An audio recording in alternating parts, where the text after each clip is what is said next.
Hiya BenchMates, this is Beyond the Box Art, the official podcast of the International Plastic Modelers Society UK.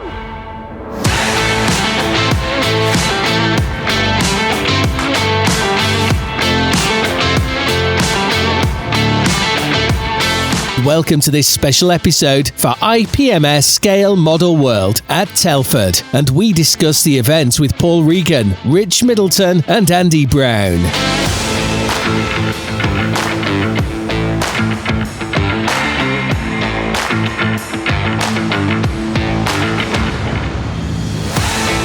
Please welcome your host, Paul Pendleton-Brown, and joining him this episode are Mike Baldwin, Dan Brazil, Luke Flynn, James Nevitt, Mark Housley, Martin Drayton, and Paul Wong.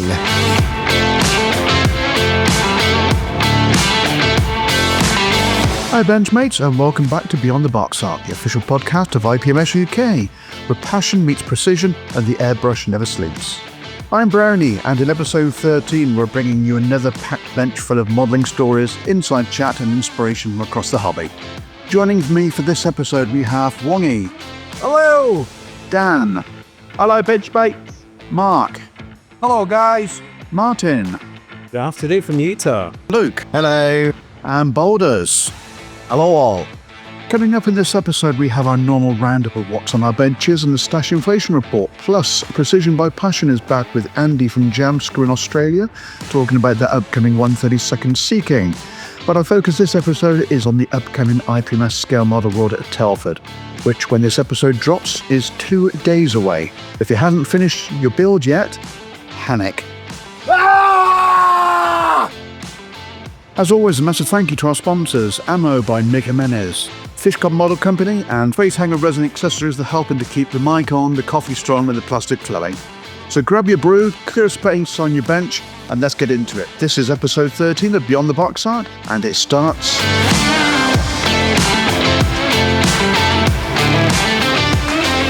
So Wongy, what's on your bench?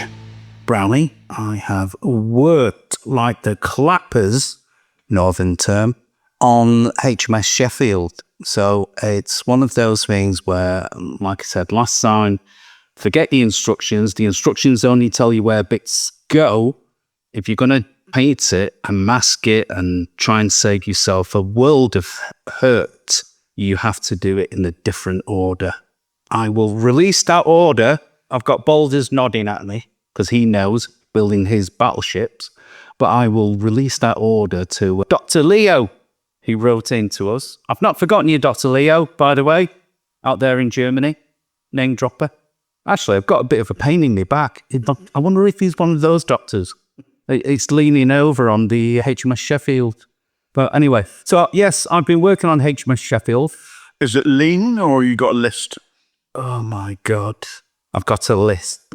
Anyway, right, getting back to me, I actually have finished a model, the first one in about 5 months, which is the FX 148 Sea Harrier. It's all finished and it's looking quite nice. I've not weathered it or put loads of things on it because you don't actually see it, in my opinion, even at 148 scale. You can be quite gentle with some of the weathering. So obviously I put jet blasts and things like that, which you see on the photographs. But in terms of panel lining, I've kept that to a minimum. And with it being at sea, let's face it, it's a bit wet out there, so it's going to wash, isn't it? So that one's all done and finished off in time for Telford, 2 days away. For the rest of us, it's a little bit longer. That's it, really. So it's HMS Sheffield. I've asked the great and the good on a different Facebook page to give you some advice about Type 42 rigging. I'm just waiting on that one so I can come back to you, Dr. Leo. That's my build. So what have you spending your cash on? Nothing. Blimey, that's the burst. No, I've been saving because you've got Telford coming up, haven't you? Yeah. No, he's actually a bit of a tightwad. This is also true. Yeah, but I'm waiting for Boulders to come back to me to say there's a £10 132nd scale trumpeter kit over there, where he gets me all excited. I run over there and it's gone. And sometimes I do think Boulders is making it up for me now. Or maybe the fact he's already bought it. Yeah. No. And he wouldn't get his own tenner, couldn't he? He could have used his own tenner for a minute. Well, you know I want that Matchbox Puma, don't you? 32nd scale? Yeah. That's going to cost you, isn't it? It wasn't a few years back because everybody was trying to get We're not there now, are we now? What's it going to cost you now? Oh, I don't want it anymore now. All right. Well, the thing is, Mark, you just got to wait until Saturday lunchtime for our special episode to drop. You never know. There may be an announcement. Hey, don't tell me. One gate's your dream come true. It is, and Get it? I've got 15 quid ready. So not only are we wishing for something that was out a few years ago, we're actually going to spend the same amount of money it was a few years ago. Absolutely. Cost of living crisis doesn't exist in my kit world. Yeah. Saying that, my burnishing fluid was quite expensive. Well, I bought it in the last episode, so it doesn't really count for this one.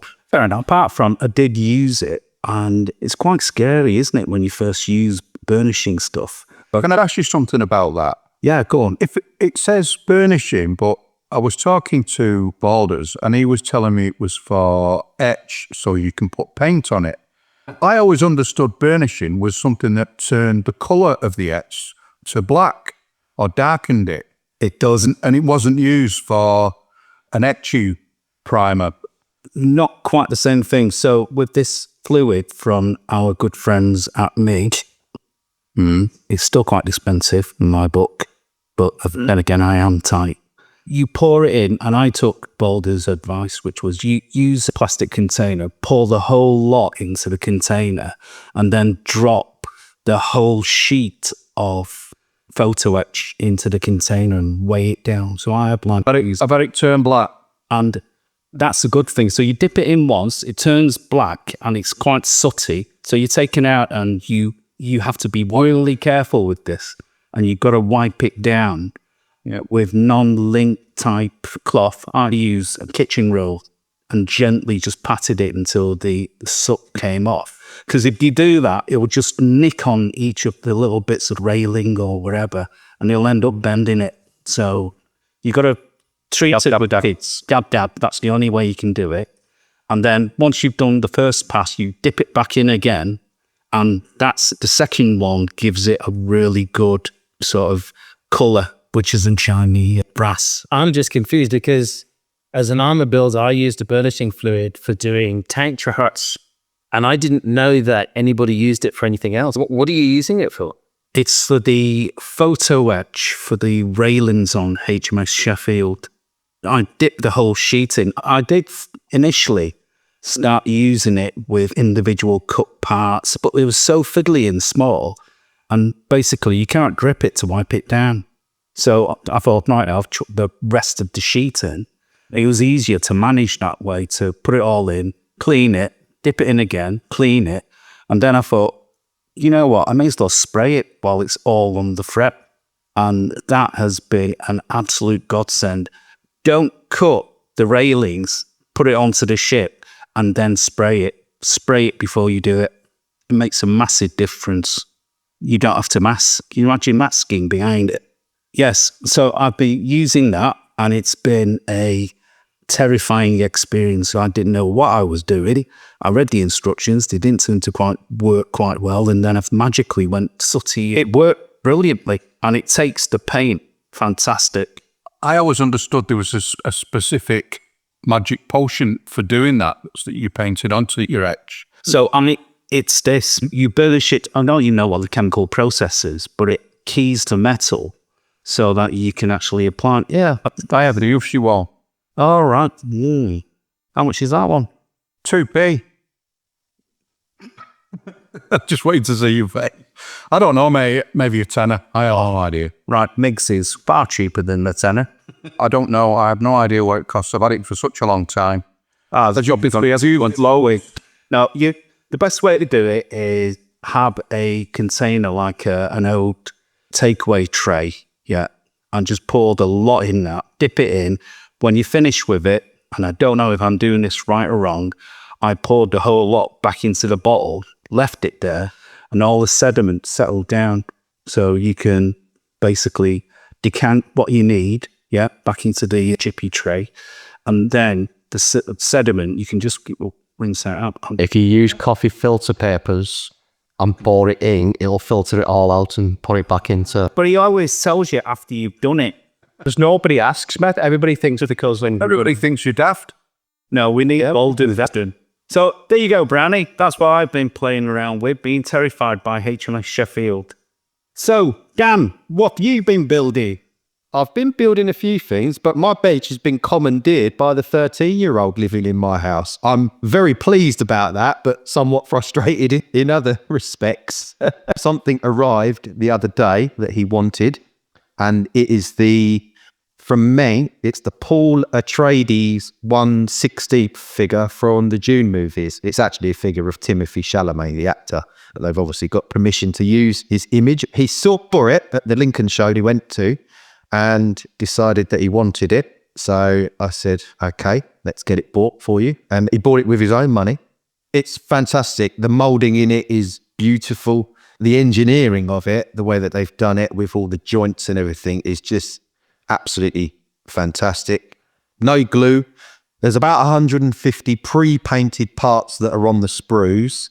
He snipped them out himself, cleaned up all the burrs, and then sat there clicking it all into place. Very Gundam-esque in its makeup, how it's made.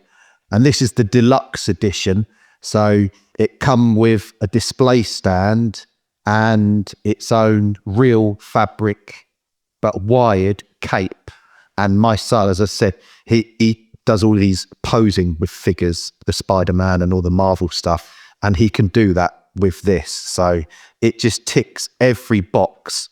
The only trouble is, I don't know what else we can buy that's like this apart from Gundam. I don't know if there's any film characters that we can build and sort of work on together. Why don't you ask our benchmates to email you at dan@beyondtheboxart.com and they can actually give you some suggestions. Yeah, that's a good idea, because there's got to be someone out there that's probably into this stuff and will go, yep, I know exactly what you can get him or what he can buy, you know. He wants to do some weathering on it. We're going to give it a bit of a sand dusty wash, because all of the imagery of the film, the characters, they're in the desert, aren't they? So it's all very dry and dusty. But yeah, really happy with it. And it's all the engineering and the articulation in it is absolutely fantastic. It's so impressive. I didn't even know about it. Does it actually look like him? Feature-wise? The box art. No, I mean the actual figure. Beyond the box art. It's a real likeness. Obviously, it's moulded in plastic. You get two faces as well. You get one designed to have the air-breathing apparatus. The eyes are pre-painted. The only thing it needs a bit of a skin wash and stuff just to bring the face to life and change it from looking a bit too toy-like. But yeah, we're really happy with it. So we'll be keeping our eye out for something else. Personally, as some of you may have seen, I've been making progress on the Little Tamiya 148 KV2, which is just lovely. Really enjoying that one. I'm going to leave it as it is for a while, because I like the idea of seeing it with all the photo etch, and I might take it down club and whatnot. And because I don't actually see many models at shows in that state with all the etch on them and resin and all the extra. I know there are a few people out there that do like to do their models that way. I know Mr. Rob Riv in America builds his models that way, which is good to see. I've finally made a start on the Edward 148 B17, the bloody 100th boxing. It's actually the HK kit. I've had it for quite a while because, as some of you may know, I'm a huge fan of the Mighty Eight bomb groups. I've made a start on it, but at the request of my missus, because the last time we went to Thorpe Abbott's, the bloody 100th bomb group museum, she snuck off back into the shop. I thought, where's she gone? So I went to find her, and the chap said, go in there. And then when she came out, she said, I've just bought a Christmas present for you, but you can't see it. And then the other day she said to me, you need to get on with that B17 because your Christmas present ties in with that. So yeah. I've made a start. Yeah, all the internal parts of it is done. And obviously I used our Luke's fantastic video on that kit as a guide. So yeah, that's what's been on the beach. Purchase-wise, I think we're trying to save some money for the big one. But yeah, we went to the Lincoln show at their fantastic new venue. I was very impressed with that. It was really, really good. And I did pick up, because my son saw it, he said, Dad, got to get it. It's the little main egg B17 plane that just makes me laugh every time I look at it. So that would be something to sit and do. And I bought some paint sets for doing German autumn, winter P-dot camo. After doing my camo on the British soldier I did, the Northern Ireland soldier, I'm going to have a go at the German P-dot camo, because painting camouflages, rather than just doing stuff in khaki and olive drab, I want to push my figure painting skills up a little bit for what's left of this year and into next year. So yeah, really happy.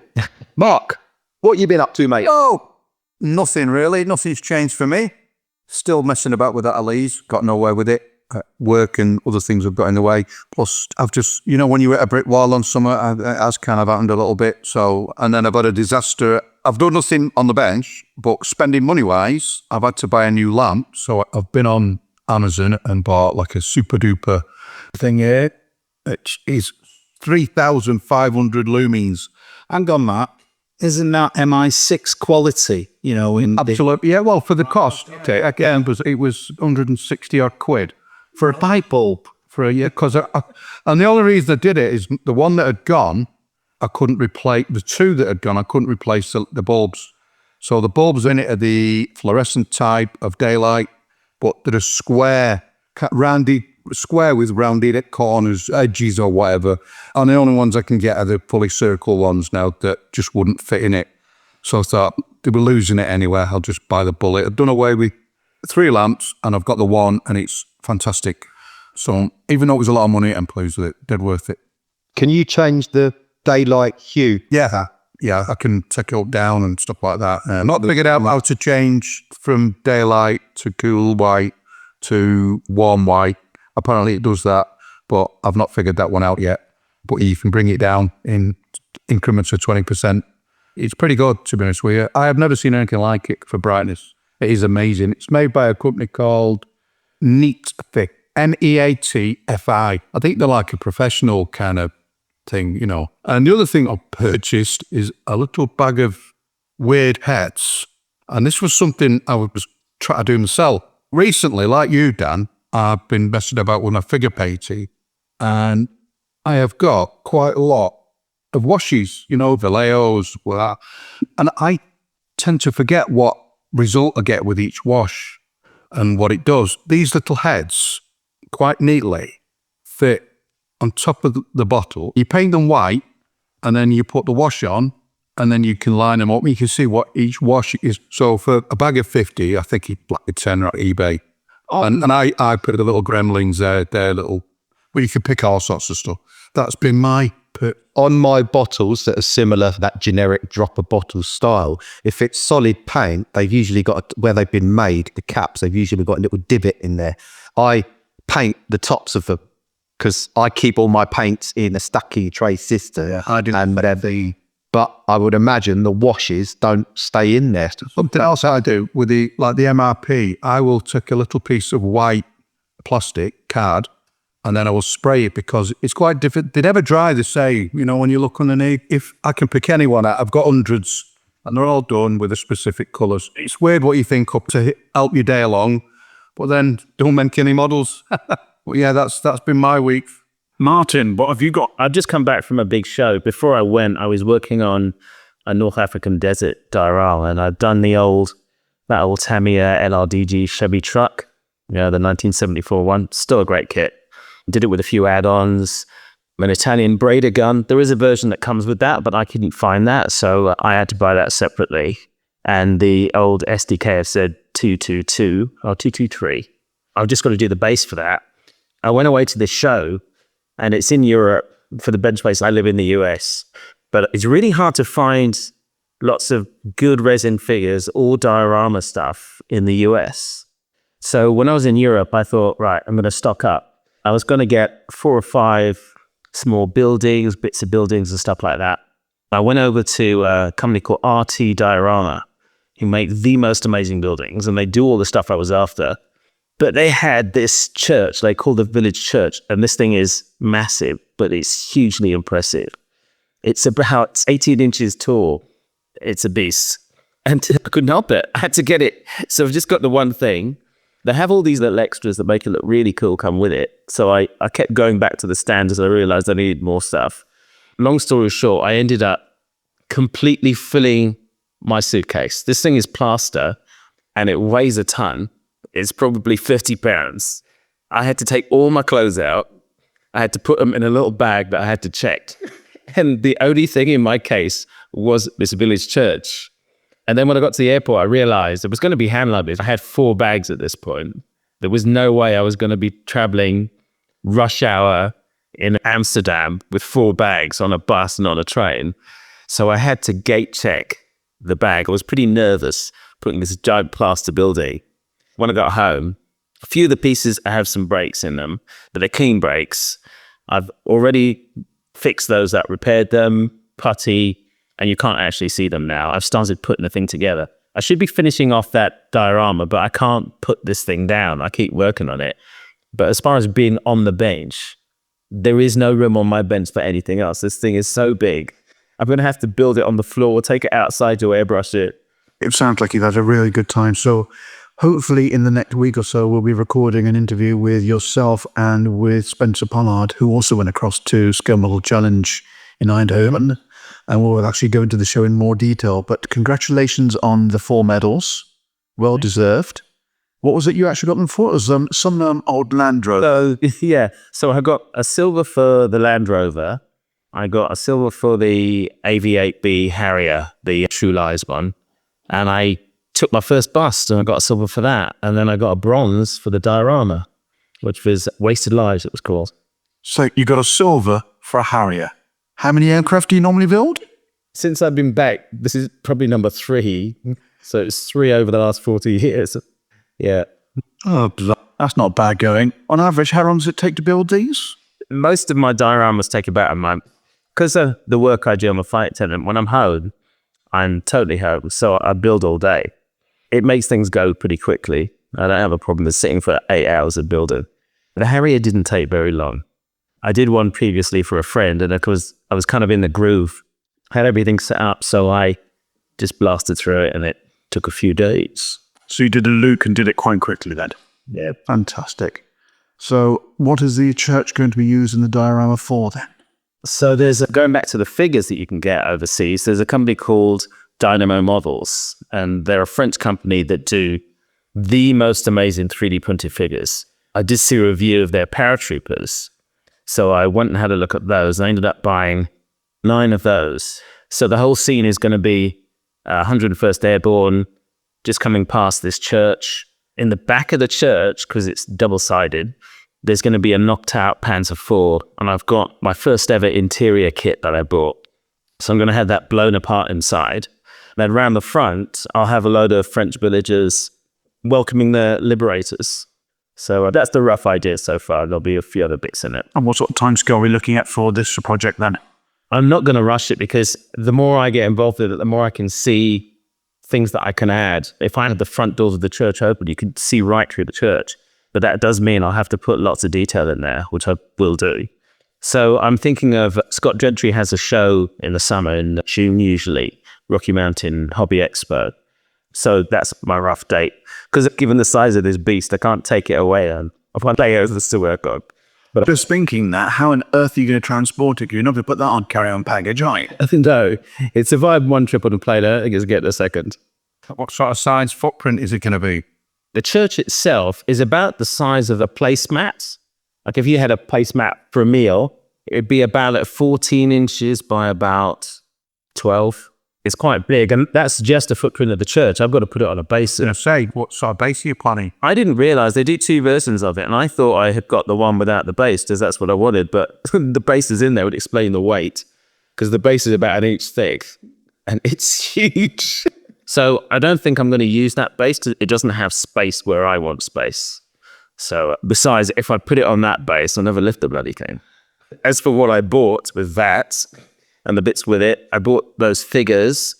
There's a guy, Georgi Stamov, who's from Bulgaria. He does a Basil Fawlty figure from the Germans episode. That's brilliant. And I got it by mail a while back.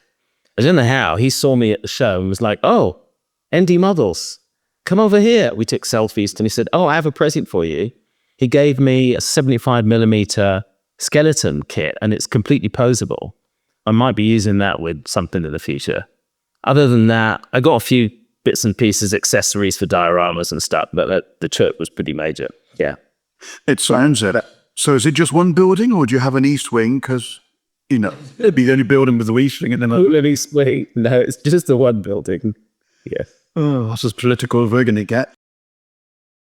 So then, Luke, what have you got on the bench at the moment? So this morning, I've just finished off my Revel 1 to 32nd scale Meteor F8. That has been an absolute joy to put together. And it is now on YouTube as of Sunday, the 2nd of November. So go and watch that. Shameful plug, but go watch it, please. Thank you. Enjoy it.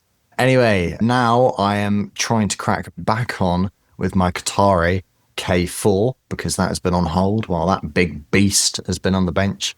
So yeah, it's pretty much from 1/32 on to the next. I'm going all over the place with scales at the moment.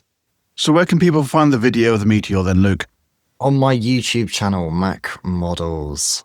And what have you spent your cash on? I'll be completely honest, there has not been too much cash spending because we are in the lead up to Telford. So that means you have to put on your financial responsible hat before you become financially irresponsible for a couple of days. It's, the inverse psychology. It's great. So the only thing which I have picked up would be the new Edward Hybrid via S199, I believe it is. So that will be going on the channel at some point, which is going to be superb. What else have I been spending money on? I think I've just actually seen this evening, it hasn't been purchased yet, but I'm sure it will be. Fighter Town have released some new kind of test decals, and there's an orange Phantom on it, which just looks awesome. So yeah, probably will be buying that. Okay, and obviously for those that are driving or listening to this on the way to Telford, we're in Hall 1 for the podcast. Where are you? I'm right next to you. I'm not too sure what side it is, but I'm right next to you somewhere with the Meteor. So come and make fun of my Meteor and say how good or how bad you think it is. It is okay. I have thick skin. So yeah. And what else you can have on the table? I am going to have my 2 Hornets from last October, November. My P-38 Lightning from last October.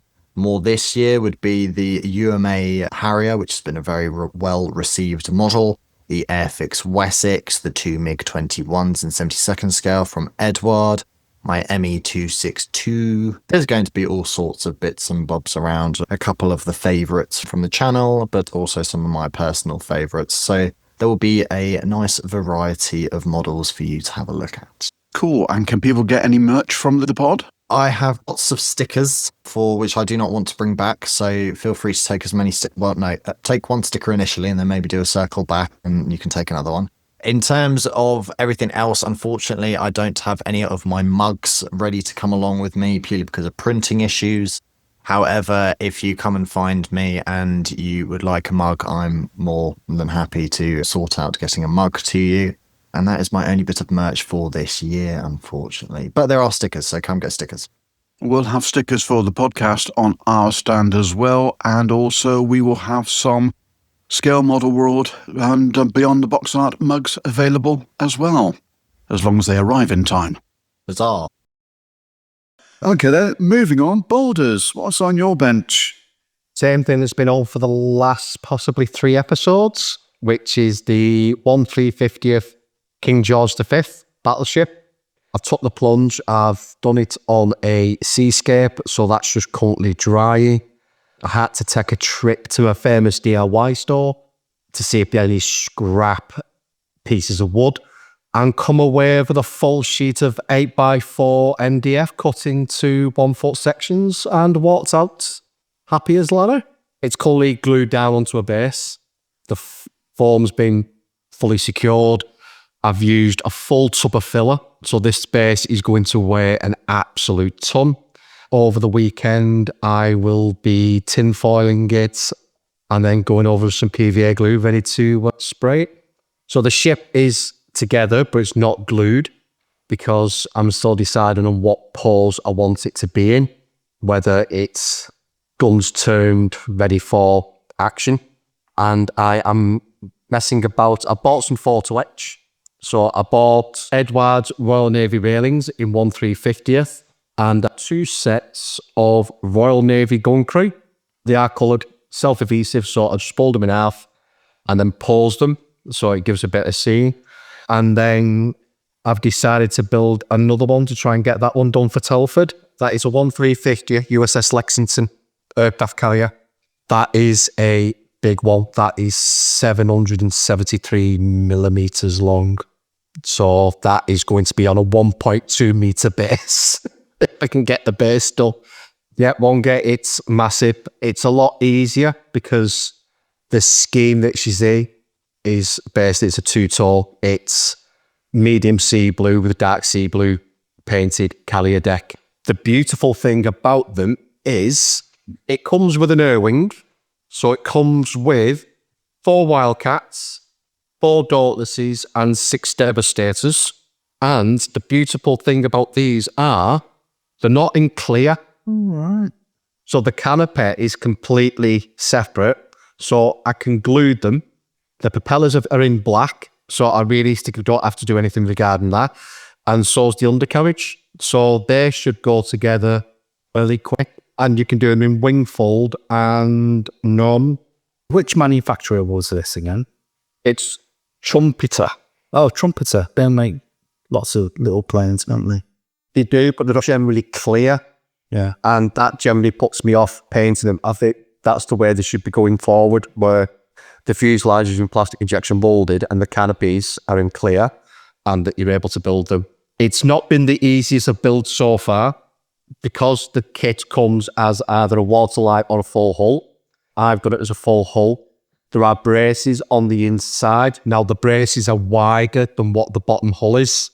So I've had to cut about the 10 mil chunk out of them just to be able to bring it in so that it glues. So that's why there's tape all over it. It's been like that now for the last 2 days.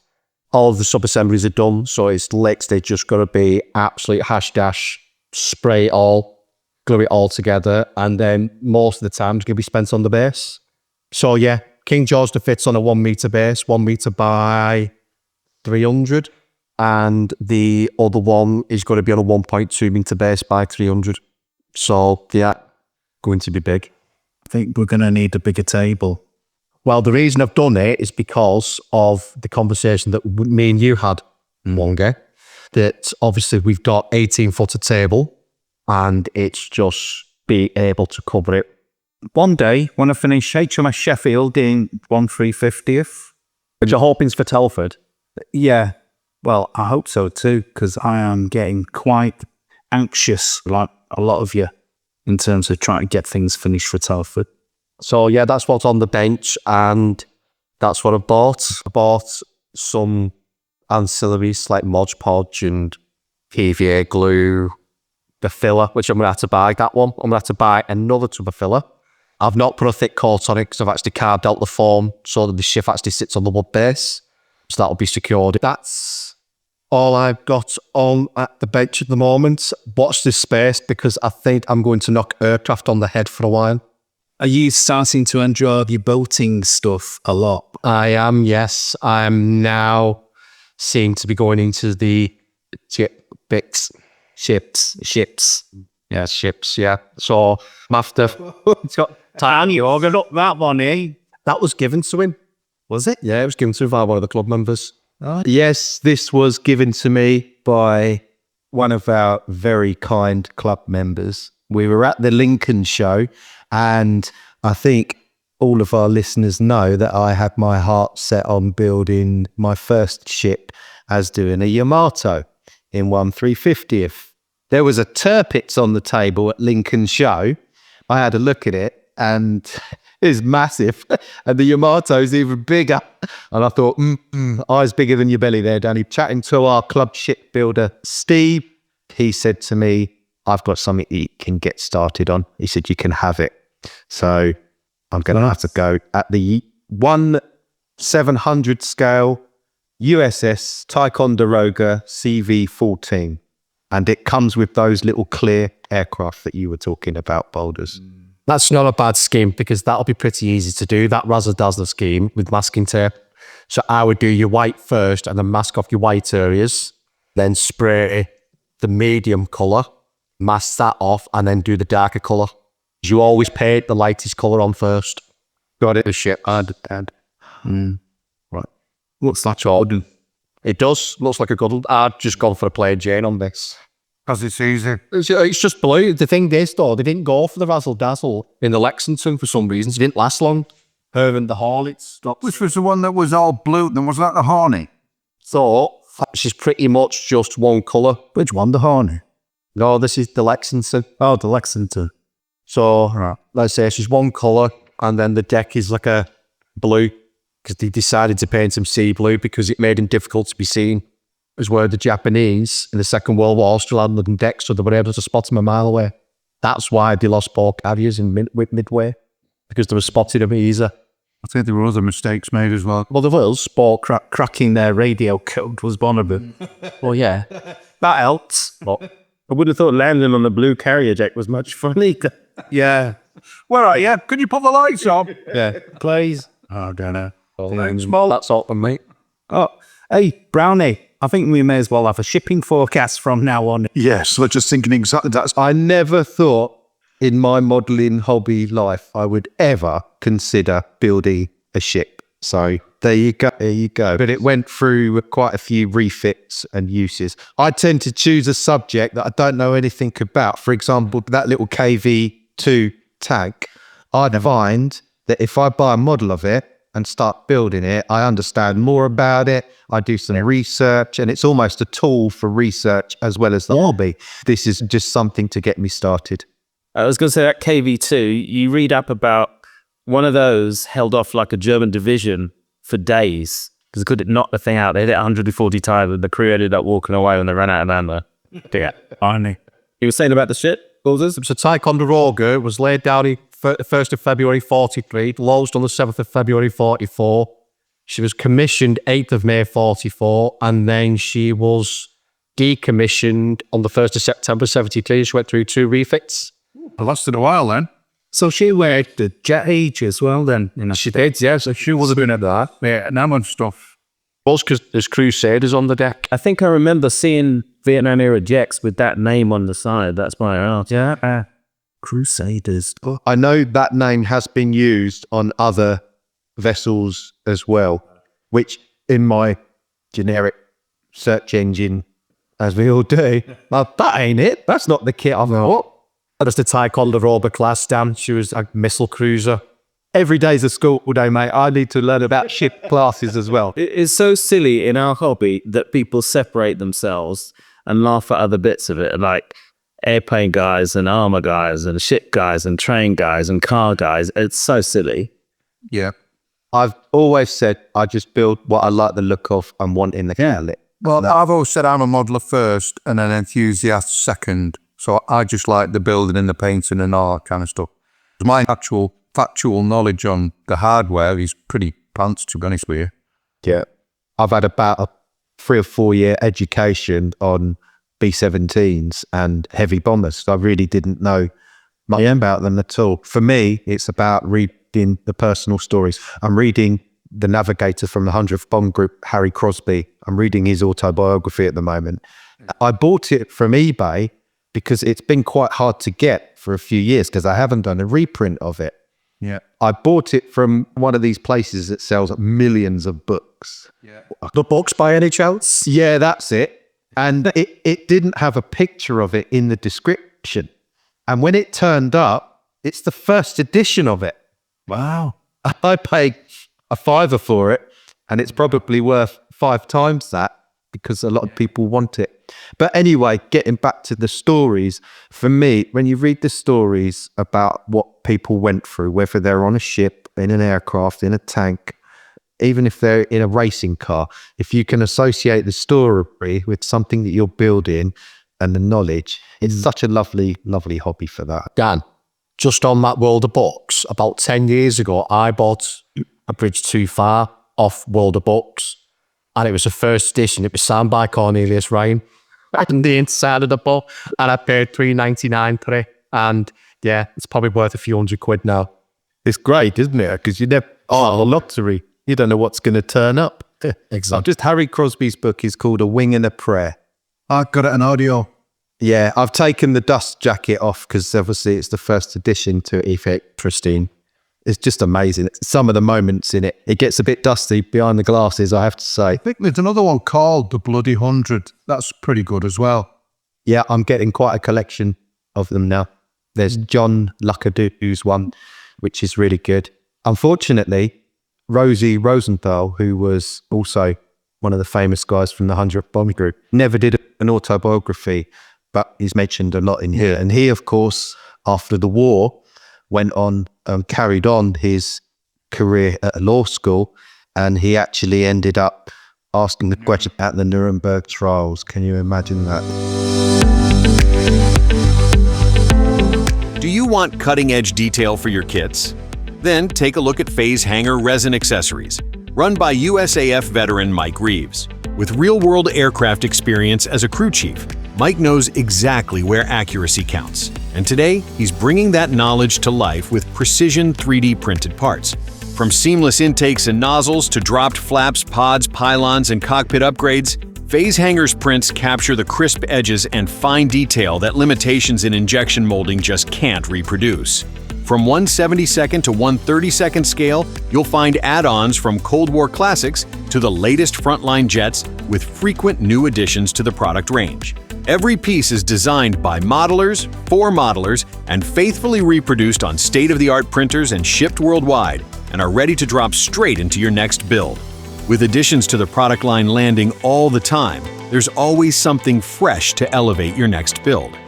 Explore the full range at phasehangerresin.com and follow Phase Hanger on Facebook and Instagram for regular updates and inspiration. Phase Hanger Resin Accessories, authentic detail designed with a veteran's eye and available to modelers everywhere. Phase Hanger is a proud sponsor of the Beyond the Box Art podcast.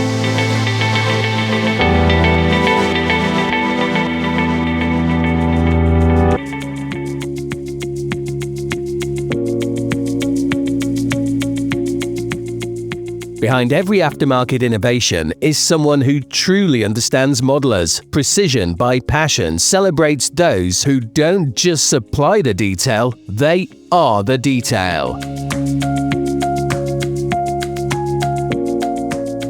So we're now joined by Andy from Jamscrew in Australia.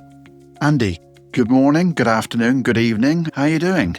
Wonderful. Thank you very much. So obviously, for those that don't know Jamscrew, you seem to be a little bit Sea King orientated. Yeah, 2.5 years ago, we had a bit of a crazy idea. We were into 3D printing and CAD and learning. And along the line, we thought, you know what the world needs is a large-scale Sea King kit. And that was the nucleus, and the idea spurred on from there. And 2.5 years in, we're getting pretty close to releasing the Mark III. Looking forward to that. Why did you choose the Mark III to start with? It's one of the simpler frames, as well as one of the people that joined in really early and volunteered a lot of help. Mike, he's got a couple of Sea Kings in his backyard, and his favorite is the Mark III. So we said to do the right thing by him and his help, we'll launch the Mark III first. It's a simple, clean design as well, so less parts. Nice color scheme as well. Okay, so the Sea King served in so many nations and so many roles. Do you have a favorite variant or an operator that stands out to you? For me, it's the CH-124 from Canada. I love the light and life, low vis, and, she got bristling with some attachments, kind of looks like a warfighter. So that'd have to be my favorite. I must admit, although the Mark III from the Royal Air Force is a nice, clean version, I'm just drawn to the Norwegian 43B, the color scheme. Correct, yeah. You can't argue with that. The only thing I know about a Sea King is it's a helicopter. Correct. That's it. That's about the extent of my knowledge. I really do not know anything about aircraft at all. You're on the team, Mark. He's failed at the first hurdle. I must admit, the Sea King's always had a fascination for me. We had a family friend that lived in Yeovil and worked for Westlands. And when I was a lot younger, we used to go down and visit them. And from the back garden, you could actually see the flying field at Yeovil. So I was actually looking at the Indian, the Australian Sea Kings doing test flying, etc. Very cool. Yes, I've sort of grown up with the Sea King inadvertently. And one of my previous airfields I worked at, we had the Royal Navy Sea King on its firm farewell tour of the UK, decided to drop in and have lunch completely unannounced. So I completely blitzed that with photographs. I then literally got him to fly in different directions around the tower and got some fantastic angles. So I'm looking down on the Sea King in flight. Brilliant. That's the way to do it. Oh, yes. Absolutely. Okay, so we've obviously already mentioned that you've got plans for a 32nd airframe in 3D print. What is your range of 48th conversions you've got available at the moment? Well, at the moment, all the conversions we've got are actually the work that we've done for the 32 scale. So our intent is to launch 8 versions of the 32 scale range. We've just released it into the 48 scale. To get to the question, we've got the main blades, both in the metal and the composite, in a straight and a drooped. We've just released the Mark 43 conversion kit. The Mark 50 has been out for a while. We've got an HC4 upgrade kit about to come out, Mark 48. The general stuff you'd expect for aftermarket: tail rotor uplift, landing gear, main rotor. We're just about to start work on a folded version of that. The main front door for an open configuration. There's a host of things like that, airfield accessories that we've put out there. It's incredible the detail we're able to capture because of the help we've gotten from our folks that have jumped in along the journey and volunteered their time and information to get this level of accuracy.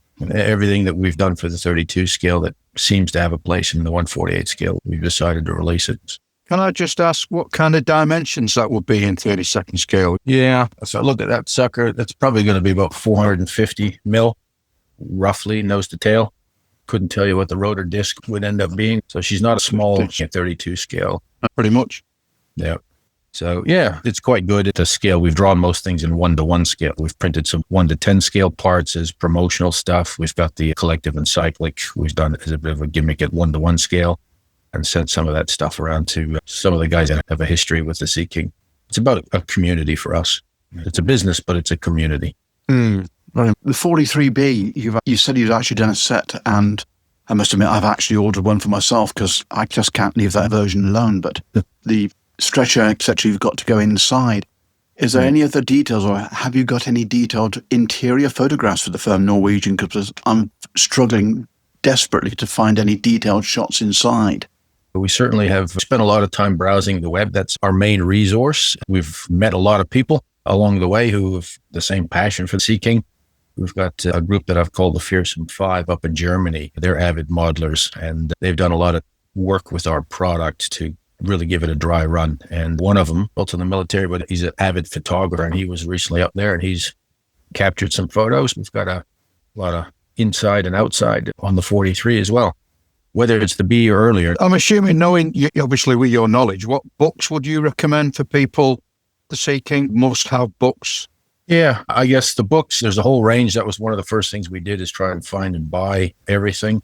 There's a book from the Duke Hawkins range, and we've had some conversations with those guys as well. Really great bunch, and their books are fantastic as a modeler goes. But just, Dr. Google and searching images is your best friend for... Because it's the images that modelers are mainly hungry for, really. Correct, yeah. For the Duke Hawkins range is specifically geared towards that. Yeah, keep an eye out for that. Yeah. All right. Yeah, they've done a great job. But still no Norwegian internal pictures. Well, you'll have to go to Norway. That's right. Yes. I can't afford to go there. Hey, there we go. Well done. Andy, what do you think keeps a Sea King so enduringly popular with enthusiasts and modelers, even decades after its introduction? Well, I think so many nations have done it. It's a good 15, 17 nations. If we get into the Middle East and South Americans, a couple of operators who picked up a few in Asia Pac. So first of all, it's global. The variety of missions, fighting missions, rescue missions, and the flavors, as Brownie was alluding to. There's a whole host of schemes for every type. There's the nice, popular, bright rescues, and then there's the war fighters. Most people that I've spoken to, they've got a tail. They've got some sort of string or thread to the Sea King, Yeah, and I think even people that are not helicopter enthusiasts, I mean, I certainly am not, but I know what a Sea King is when I see it. Yeah, well, you're a good fella anyway. Andy, would I be correct in saying the Belgian Sea Kings were never actually originally supposed to go to Belgium? Were they not from a Middle Eastern country that had an embargo put on them and they got diverted to Belgium? I'd have to reference the books, but I do recall with some of the Westlands that went out to the Germans and the Belgians and the Norwegians and stuff, the rescues, the changes and whatnot. And yeah, I do recall something about that. There's usually a program where we're selling to a country and it goes sideways and someone else reappropriates them. So yeah, it probably would be a correct story. Okay. Have you got anything else in pipeline that you're looking at other than Sea Kings? Well, there's a long dreamers list, as all modelers who are true modelers have, either in a stash form or up in the brain. And so, yeah, I think, just this experience has been fantastic, the business side, but also just the community that's generated. There's two airframes that I'm partial to. The Australian Pig or the F-111 at a 132 scale would be a fantastic. And I say that because it's retired and we have, got some contacts and access to an airframe to do the scanning. Okay. And then the other one would be the Canadian CF-101 Voodoo. Oh, yes. Without question. The access to that, we've been given a lot of support with the Shearwater Aviation Museum in Halifax on the Sea King project. Mark and Christine and the guys from the SAM Foundation have just been absolutely generous with their time and information. And I happen to notice they had a Voodoo parked out back. So if we have success commercially and we can reinvest, then those are two that are near and dear to my heart. Which would you go first, the 101 or the treble one? Jeez, I don't know. Probably the one that we could get access to first. It would have to be from a practical point of view, but from an emotional point of view, I've got a passion for the Tomcat, so I'd have to go with the F-111. Yes. I must admit, I was looking at some photographs of the production line of the first two F-111Ks. That was a British proposal, wasn't it? That was the British ones, which got cancelled mid-production. Weren't they supposed to replace the TSR-2 or something? Something there. Getting the F-111. And ended up with the F4. Yep. Not a bad trade anyway. Not for us. Yeah. Oh, dear. Okay, so if any of our benchmates want to find your products, where can they find them? Jamscrew.com is where we have our shop. And then we've got our Facebook page, which is Westland Sea King Products, JPS, just out on the Facebook. So those are our two main communication platforms. How long? We opened up the idea and started work January 24. So we're sort of 18 months. Fairly. And really, I think we got our first traction with some of the initial parts about June. But we can track the visits and then things like websites and things. So it's been interesting to watch that journey. Slowly get the name out there prior to the main product getting ready. Well, it's a name you're not going to forget. It's odd, and that's part of when you're branding, you got to have something that is transferable. You got to put a business mindset onto things. And if we did some other aircraft, if we said, it's CBC Sea King Incorporated, well, then you're kind of tied with your brand. Okay, so when can we expect the first 32nd Sea King to actually hit the shelves? Yeah, we originally thought we'd have all 8 of them out last January 25, and then you start to get into it and you go, yeah, right, dreamer. So we thought we'd be ready to roll in December, but we're running into some delays with scanning the fuselage. So again, to loop back around to the question, we think early 26, so January, February, March.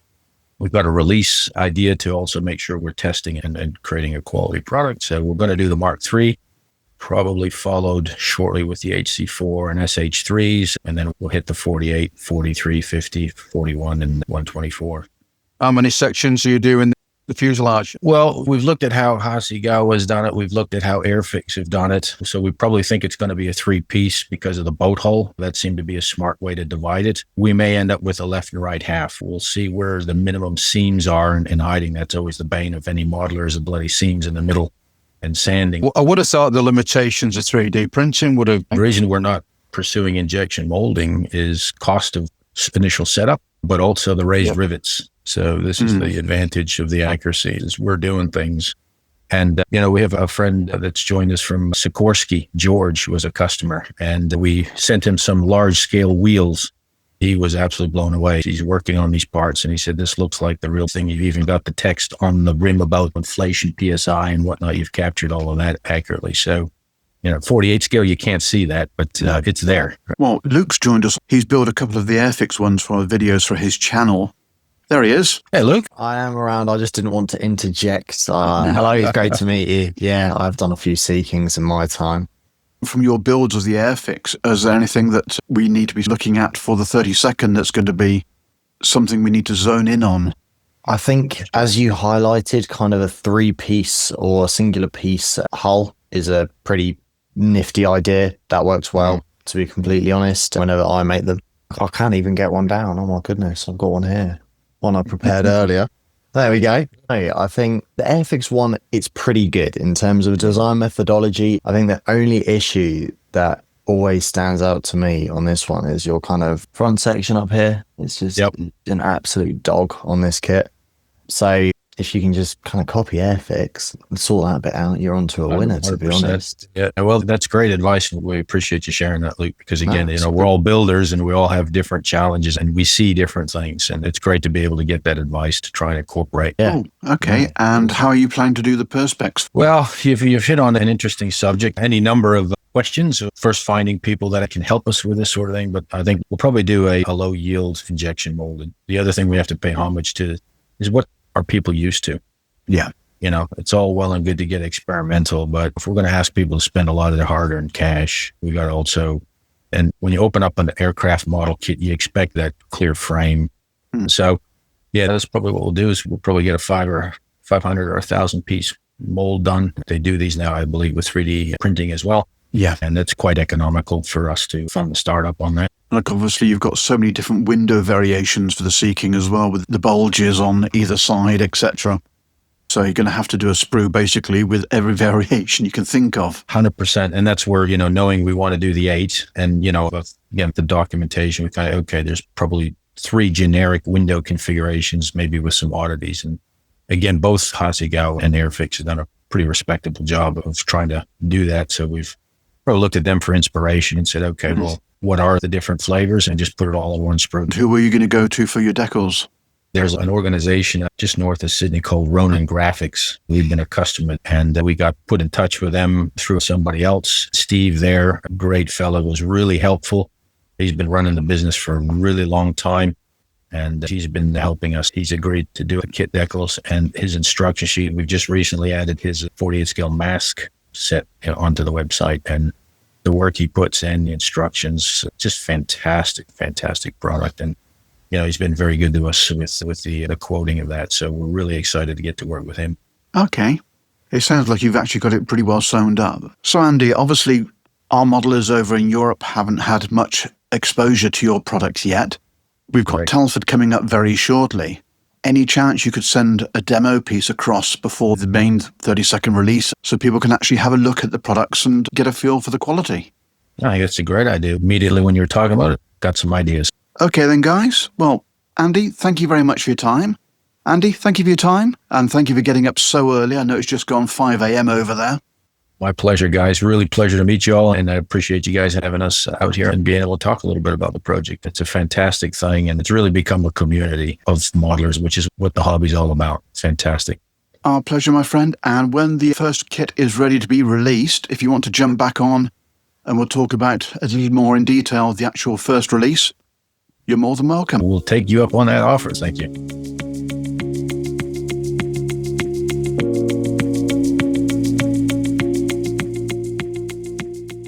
Visit scalemodelpodcast.com, your hub for the best scale modelling pods, because finding great content shouldn't take longer than hunting for lost photo etch.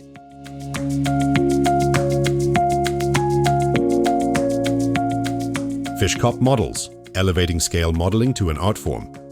Experience highly detailed 3D printed upgrade parts that bring true authenticity to your builds. Creators of the acclaimed Rolls-Royce Merlin engine set for both the Kotari Spitfire and the Dambusters set for the Border Models Avro Lancaster. For bespoke design and printing, our service is as precise as it is personal, all at a reasonable price. Please take a look at our products on www.fishcopcompany.de. Shipping is available for all of our products worldwide.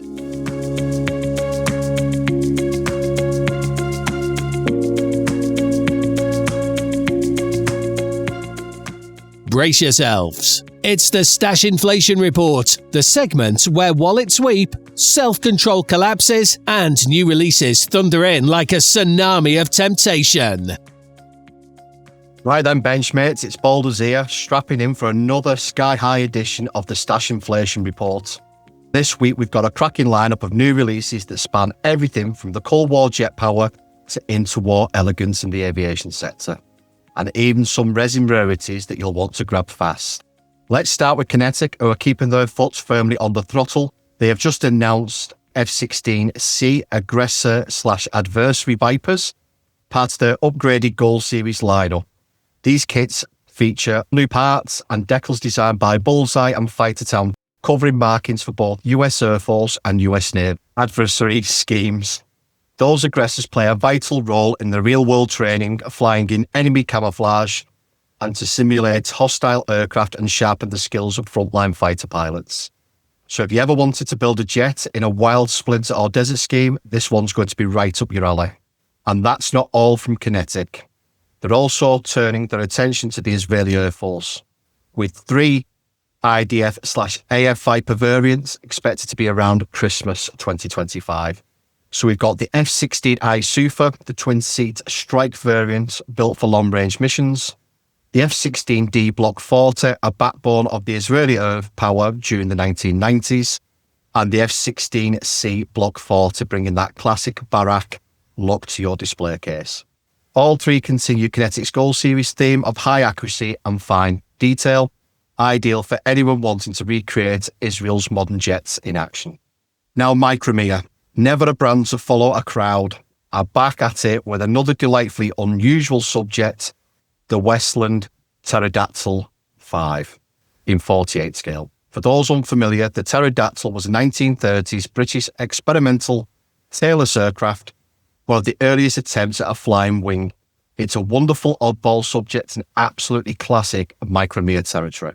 And speaking of news hot off the press, here's some breaking news for Scale ModelWorld 2025. Air Graphic has just unveiled a 1/72 AW159 Wildcat, and this one's full resin and 3D printed kit, including all the glaze parts. There's no donor kit required for this, and there's only 50 kits being produced. Available pre-order now for collection at the show. Considering their previous Lynx conversion sets sold out instantly, expect this one to vanish faster than you can say folded rotor blades. From resin to rivets, Tiger Head models are also in the headlines. They're releasing a 1/48 Spitfire Mark 9E, along with a second edition of their earlier Mark 5B kit. These Turkish Spitfires are based on the aircraft operated by the Turkish Air Force in the post-war years. A rare and fascinating subject. They'll be debuting at the Republic Modelers Ankara show in November 2025, with priority going to those who pre-order. So if you want a piece of Turkish Spitfire history, this could be your last chance to bag one. Moving on to Roden, who have announced a Boeing E3 Sentry AWAC in 1/144 scale during December. The Sentry, of course, is that unmistakable airborne radar platform, the eye in the sky that's kept NATO and coalition air forces coordinated for decades, a must for anyone into Cold War and Gulf War subjects. And if you prefer something a little more rugged and down to earth, Dora Wings have a real treat coming with their 1/72 de Havilland Beaver AL1, the British Army's variant of the legendary Canadian bush plane. The Beaver served everywhere from Aden to Borneo to the skies over Northern Ireland during the Troubles, hauling troops, mail and supplies into places most aircraft wouldn't dare to land. The 48 version will follow soon after, so whether you like your Beavers big or small, you'll be covered. Finally, from our friends at Luke Graf, something rather beautiful, the Hawker Fury in 1/32 scale. One of the most elegant biplanes ever built, the Fury was a symbol of British air power in the 1930s. Combining sleek lines and blistering speed for its era, Luke Graf is offering both British and Spanish variants, each with 4 paint schemes. Unique fuselages and tailored details like radiators and undercarriage differences. It's a stunning subject that bridges the gap between the Silver Wings era and the dawn of the modern fighters. So there you have it, from experimental flying wings to Cold War Sentinels, Israeli strike jets to elegant interwar biplanes. The skies are looking very full indeed. That's your aviation update for this week's Stash Inflation Report. Now let's see what Nev's got for the nauticals. Cheers, Boulders. Moving on to ships, a brand new name has dropped its anchor on the scene. 3D Wild, this is an American manufacturer, making quite the splash with their debut releases. First up, they've gone big, and I mean really big, with a stunning take on the Iwo Jima class amphibious assault ship, representing the 1990s Gulf War era fleet. You'll be able to build the USS Iwo Jima, Okinawa, Guadalcanal, Tripoli, New Orleans, or Guam, all of which served as key platforms for helicopter and marine operations at the time. Now, the kits are being offered in 1/350 and 1/700 scale, but the full hull option, for now at least, is exclusive to the 1/350 release.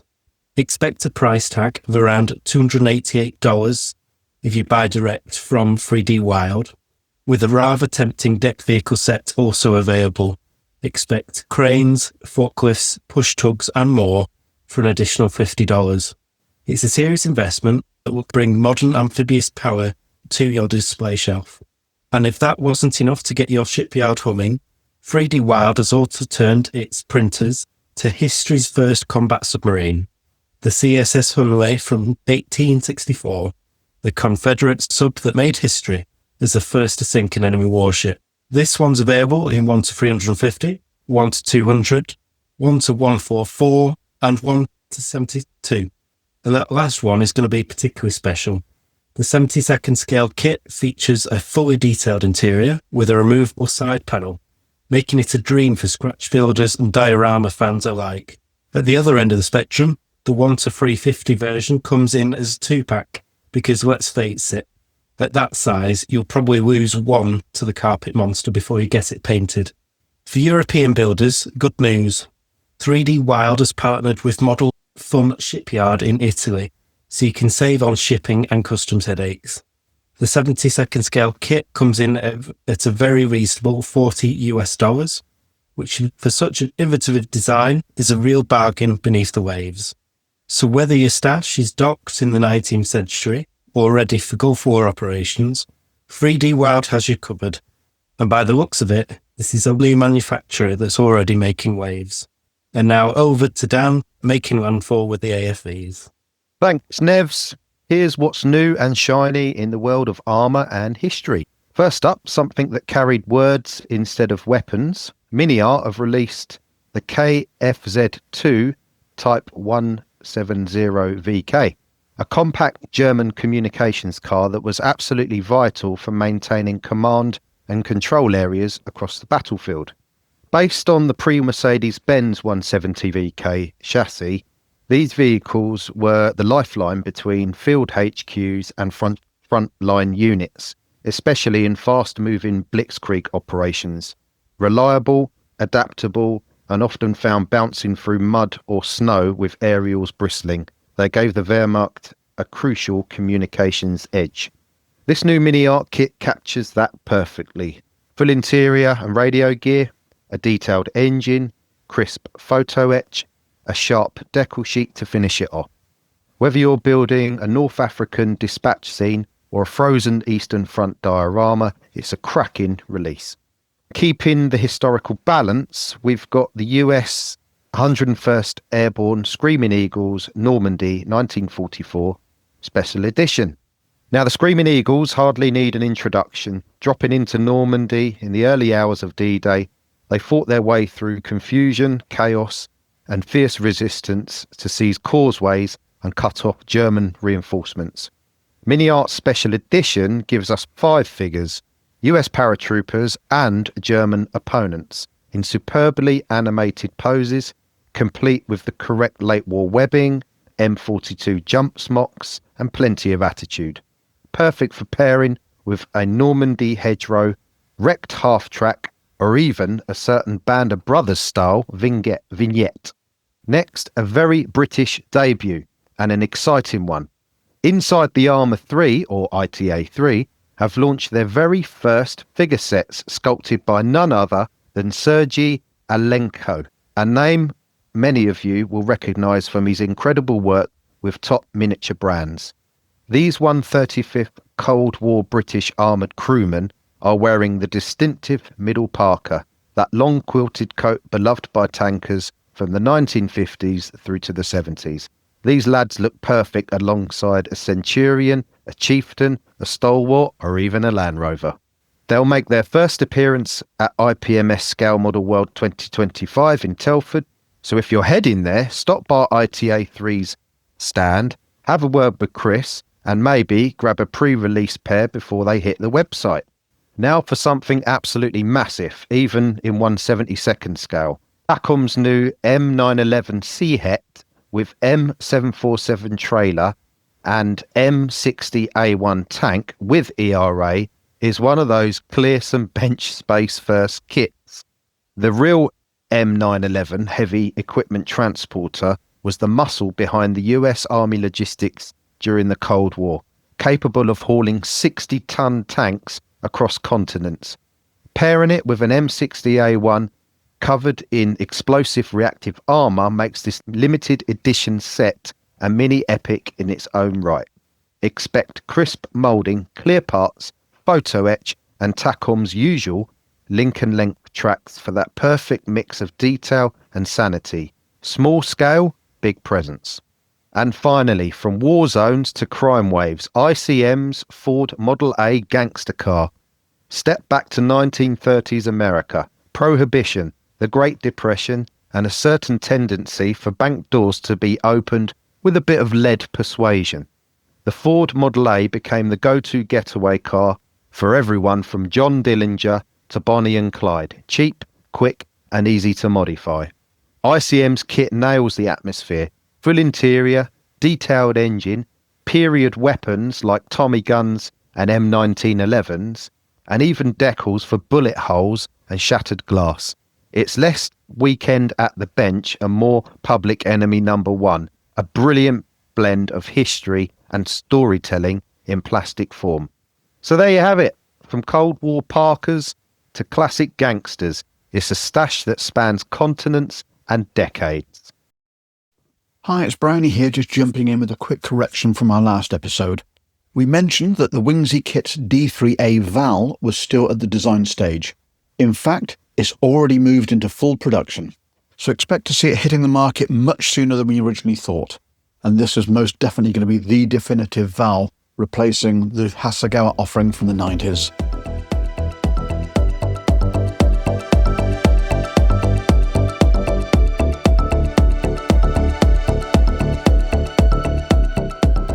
Come and meet the podcast team in Hall 1 at Telford. Display items from our supporters Phase Hanger, Fish Cop, Jamscrew, and demos of ammo products.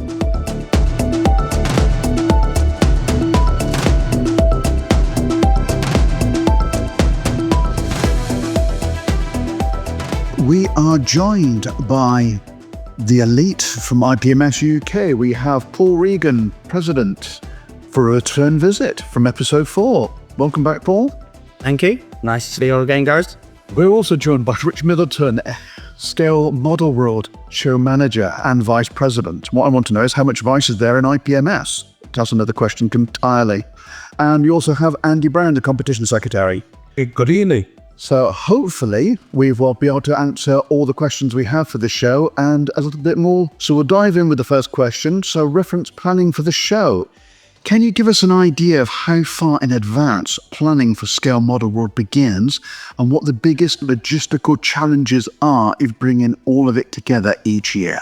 So in terms of advance, if I tell you we're already planning for 26, does that give you a clue? Just a bit. Basically, this year's show will be distributing the price list for the traders to next year. That's already in hand, and that'll be a publicised journey event. So we've already started down that track. Basically, that's to enable the traders to get a deposit down, whatever, under one roof. Makes our life a bit easier, and we'll go from there.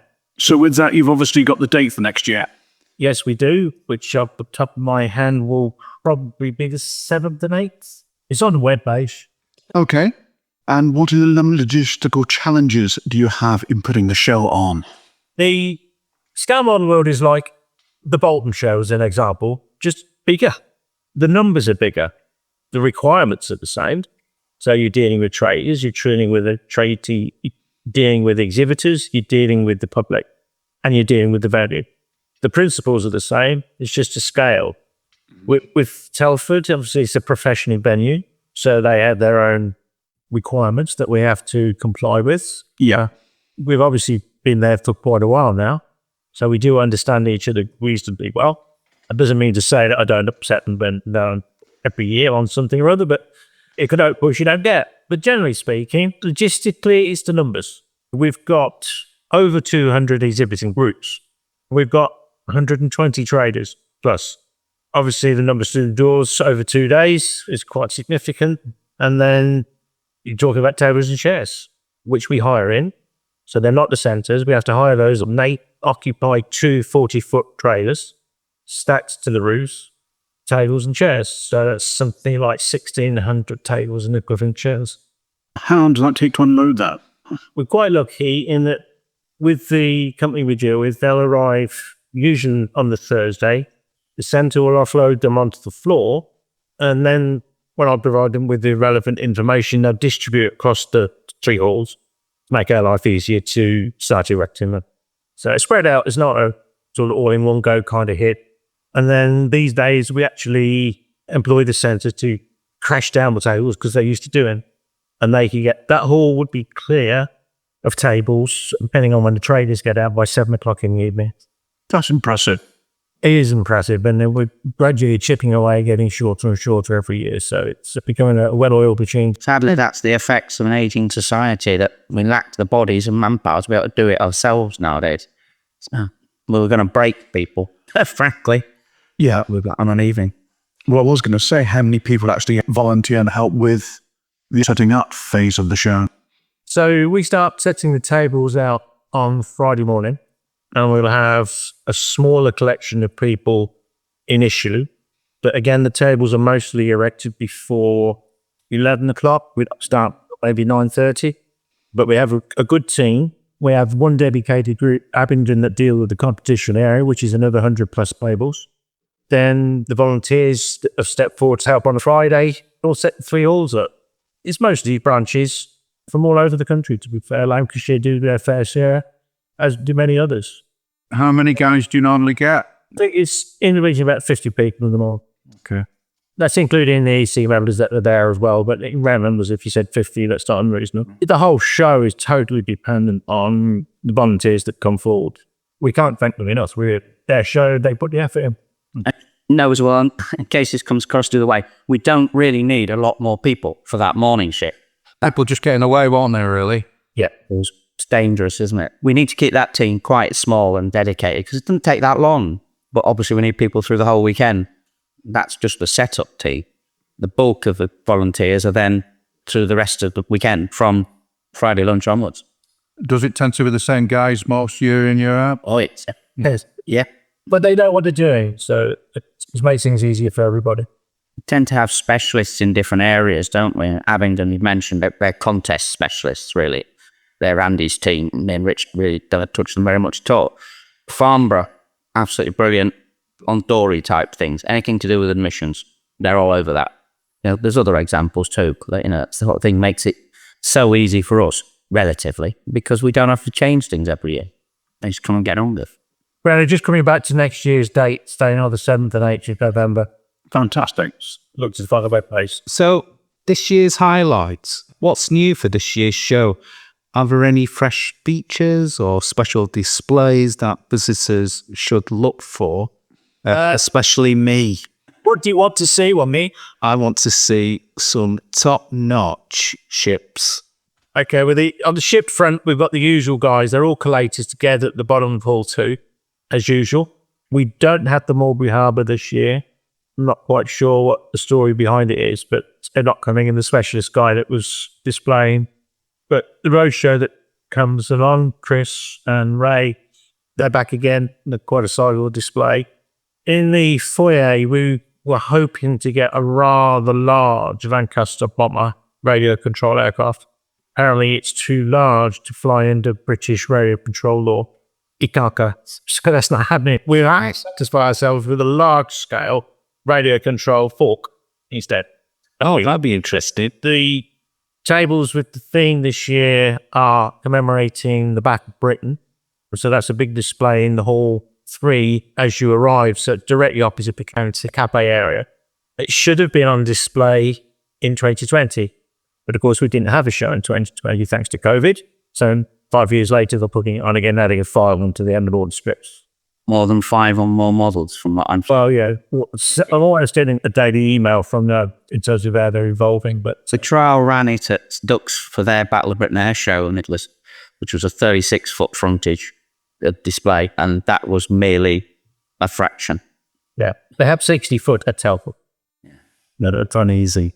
That's going to be quite sizable, an impressive display, I'm sure. And they're covering just about every aspect of the conflict. It's not just a series of Spitfires and Hurricanes and What else has we got going? We've got some long-distance travellers coming from the trader front. So, Qatari, however you pronounce their name, they will be coming up from New Zealand. Oh, we've heard of them. I thought you might have been, and I know you spoke to Mark on one of his shows. So he's coming over, and I think they'll be talking a lot about the Halifax when they're over here. We've got Tsukimura coming back. First time since COVID. That was difficult getting out of Japan post-COVID rather than anything else. And they were very, very tight on their travel arrangements. Edward, Special Hobby, CMK on the Special Hobby stand. Copper State, another company called Dynamo coming over with Copper State. So that'll be pretty impressive, I'm sure. People would be glad to see them. But we've got a good range of overseas guys coming. The overseas area is as popular as ever, so quite a few from around Europe as usual. And we've got a special group from representing Ukraine this year as well, which will be very good. So it's pretty impressive. ICM won't be over on their own stand this year, but they will be on the Hobby Company stand because Hobby Company are now representing ICM officially. So they'll be on the Hobby Co stand. And all the other usual suspects. Japan will be there in force. They will be having a display area from AK. So somebody's coming over from AK to do a bit of demonstration. They have 3D Gizmo coming on the Froome stand. So they'll be sharing that space as well. And Froome will be doing a bit of demo work on there as well. There's no large-scale exhibits this year. Whether there are to be any new launch announcements, I'm always in the dark. So I can't tell you. Fortunately, we did. We've already recorded a show for Revell. And at midday on Saturday, a special episode will be dropping, which will have the first 4 months of new releases from Revell, which they're also announcing at the show. Tell them nothing, Pike. So yes, we do know what's coming from Revell for the start of next year, but... You want that sofa on for the weekend or not? I mean, let's put that out there. That is something new this year. For the first time, you guys are going to be there, effectively, live recording. Yes. Or however you call it, from the show itself. So that's going to be something different. And we've also got mobile packs, which we will walk around and look at different band SIGs. So I'm speaking with Chris, reference model cars, etc. So we're going to go and actually look at the car section. And I'm sure Dan, you get down the microphone with Dan, he's going to go and look at the boats now. So he seems to have gone nautical. Yeah, we're going to actually split it up, but we're going to actually go to different parts of the show and actually talk about it in front and also with the branches themselves. But going forward, just going off topic a little bit, the IPMS Dispatcher part of the show is going to be expanding post-Telford. We're going to be featuring a branch per episode. We're going to be also featuring SIGs as well. So we're going to be looking at getting more information from the branches to actually talk about what they're doing, how they're doing it, when they meet, etc., to try and see if we can entice a few more members to come across. Brilliant. Excellent. Right, good. That sounds great. So the main special thing is us, Brownie. Well, yes. Yes. Only feature. I'm really looking forward to the show. This is going to be my first Telford, so I'm very excited. I'm counting the days like an advent calendar. Competition tables and competition judging. The tables are always a huge draw. How has the judging process evolved in recent years? And are there any changes or new categories being introduced this year? Good question. I think this is my 4th show at the helm, so I've got to take responsibility for the last 4 years of changes, good and bad. The principal development with the judging, so just physically from the judging point of view, has been really trying to reconstitute a credible team, because the year I took over from Tony Horton was a COVID era, and then we've had a lot of judges that either, to be blunt, died, or in that sort of age cohort where they don't really want to come to the event because of the exposure risk for them if it got any preconditions that made them vulnerable if they pick up COVID or something else. So that took out quite a substantial number of experienced judges from the team. So it's been a case of trying to progressively rebuild it. What I've been a bit reluctant to do is just drag people in, because there's nothing worse than investing your life and soul into a model for a competition and then having a half-wit judge it for you. There needs to be some basis in terms of, some credibility in terms of judging. That's been the principal focus for me immediately after the automated entry system. Because when I took over, it was quite literally take a form out of issue 4 of the IPMS magazine, fill it out, send it to my home, and then I manually transpose all that data into a spreadsheet. Now, given that I'm based in Belgium and have been for the last 7 years, I ended up in the first year in this farcical situation where I had somebody going and opening the entry forms at my house in Lincolnshire, scanning them on a phone, sending them to me, and then transposing. It was ludicrous. So the biggest change, I think, and the favourable feedback I've had is I introduced a Google Forms-based system where you just put your details in and it collates a form. So that's taken a huge amount of work out of it. To try and address the point directly, I've refined the rules in recent years. The top 2 issues really have been the contention around standard kits, because for quite a few years there've been teeth ground about the fact that with the proliferation of kits like Edouard Trophy Pack and the multimedia kits that you see, the standard kit classes were always really designed for people to build from the box. I mean, lots of people don't want to go into the detailing models. Lots of people don't have the time. There's been points in my life where I've been a busy professional and I want to see progress in a model without spending weeks doing a cockpit. So I was keen to try and, should we say, regain that standard kit class, the character of it. So a couple of years back, I stopped these Profi Pack type, these multimedia kits. So essentially now it's just the base polystyrene components without getting overly technical with the language. So I think we've restored that, which has been quite helpful. This year, there'll be a change that 3D printed kits will no longer be eligible for the scratch build class. That's something I'm going to have to work on over the years, because I think for the time being, it's probably unfair for somebody to download a digital render of a kit, print it at home or have it printed for them, and then put that into a scratch built class. The challenge will come, I think, as we see 3D develop more in the hobby. I'm seeing it now. I mean, one of the sponsors this year of the competition is Aladdin Model, aladdinmodel.com, which is almost like a sharing group, a resource for 3D renders. It's an incredible facility.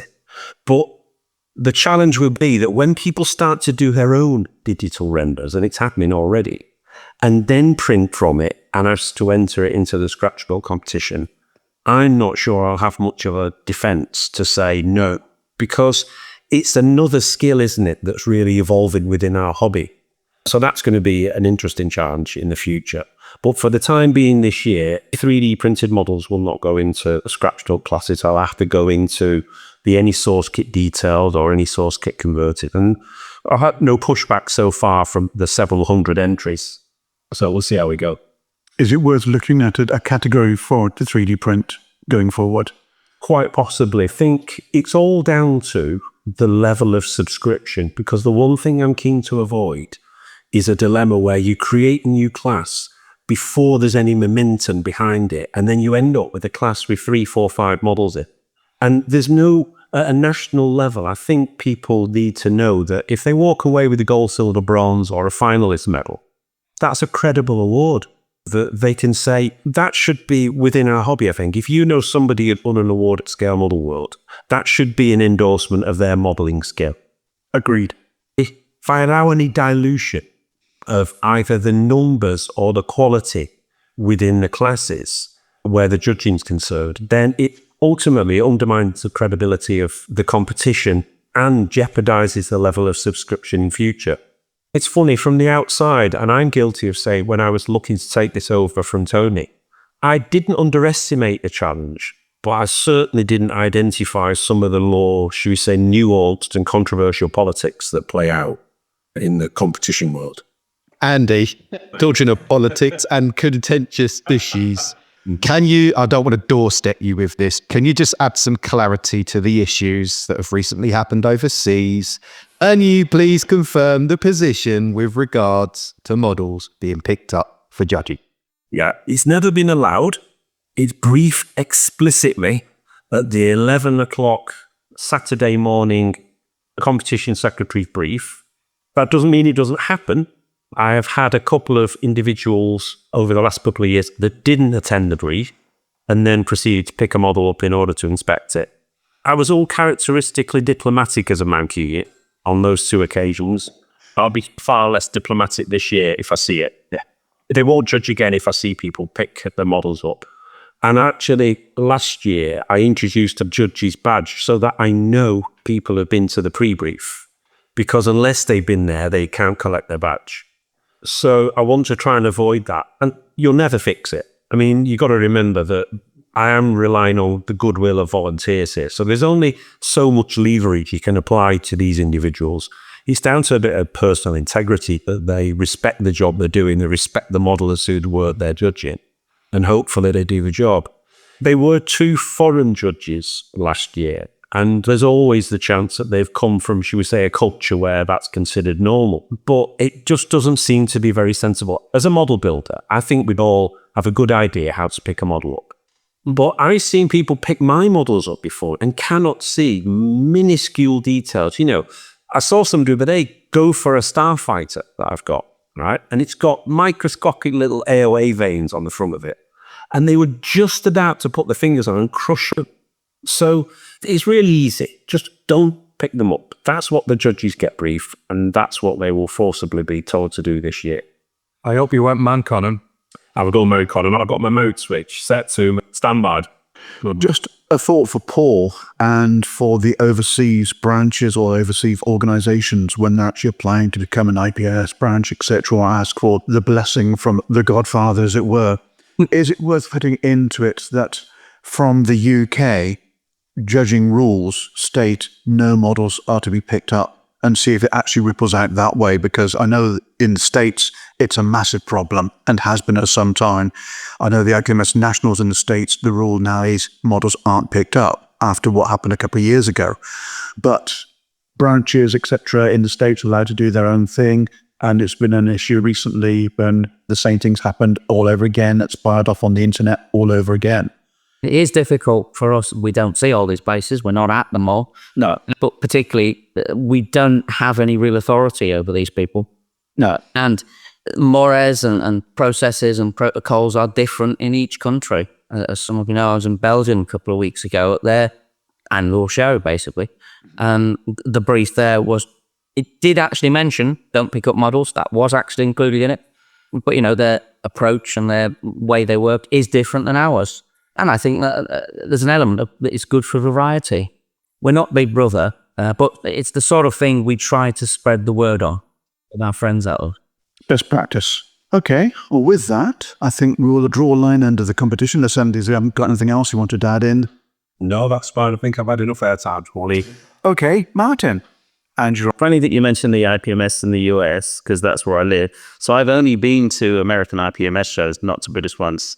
And I see there that every year the Nationals is at a different venue in a different part of the country. Now, you guys have your event at the same place every year. So that's really interesting to me. And that's something I think has been discussed over here in the US. But with costs and logistics changing every year, are you taking steps to keep it sustainable financially and environmentally as well? We certainly do our best. Logistically, we're a smaller country. I think that's the safe thing. If you held it in the same place in the States, I can see that a lot of people would be disenfranchised effectively. If it was always in Florida, I'm saying that out just for the hell of it.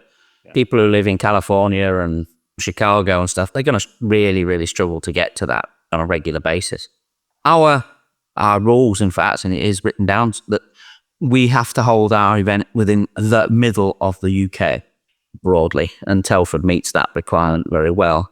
So logistically, nowhere in this country is more than sort of, I don't know, most I'm going to say is 4-hour drive and you can get there pretty much. That gets you across a state in the US, doesn't it? So that certainly makes it easier for us. As Rich alluded to in his comments, the fact of working with the same venue over and over really helps in terms of making the show work and keeping it moving forward. And from a financial point of view, we rely on being in a contract with the venue. on a rolling basis for 3 years at a time. So we've already got 27 penciled in. We're not actively trying to sell it yet, but that's penciled in for a date so that we know where we're going to be and when we're going to be. Because so many people want to plan their time ahead, over from the US particularly, and other parts of the world. They need to know where and when so they can plan that. Quite a few guys do seem to think of it as a bucket list trip, and don't go to UK Nationals at least. And they turn up, in February, some of them turn off every blooming year, which is just an incredible tribute to the show. But it's a medium-sized business to operate this. We are a limited company. We have to be.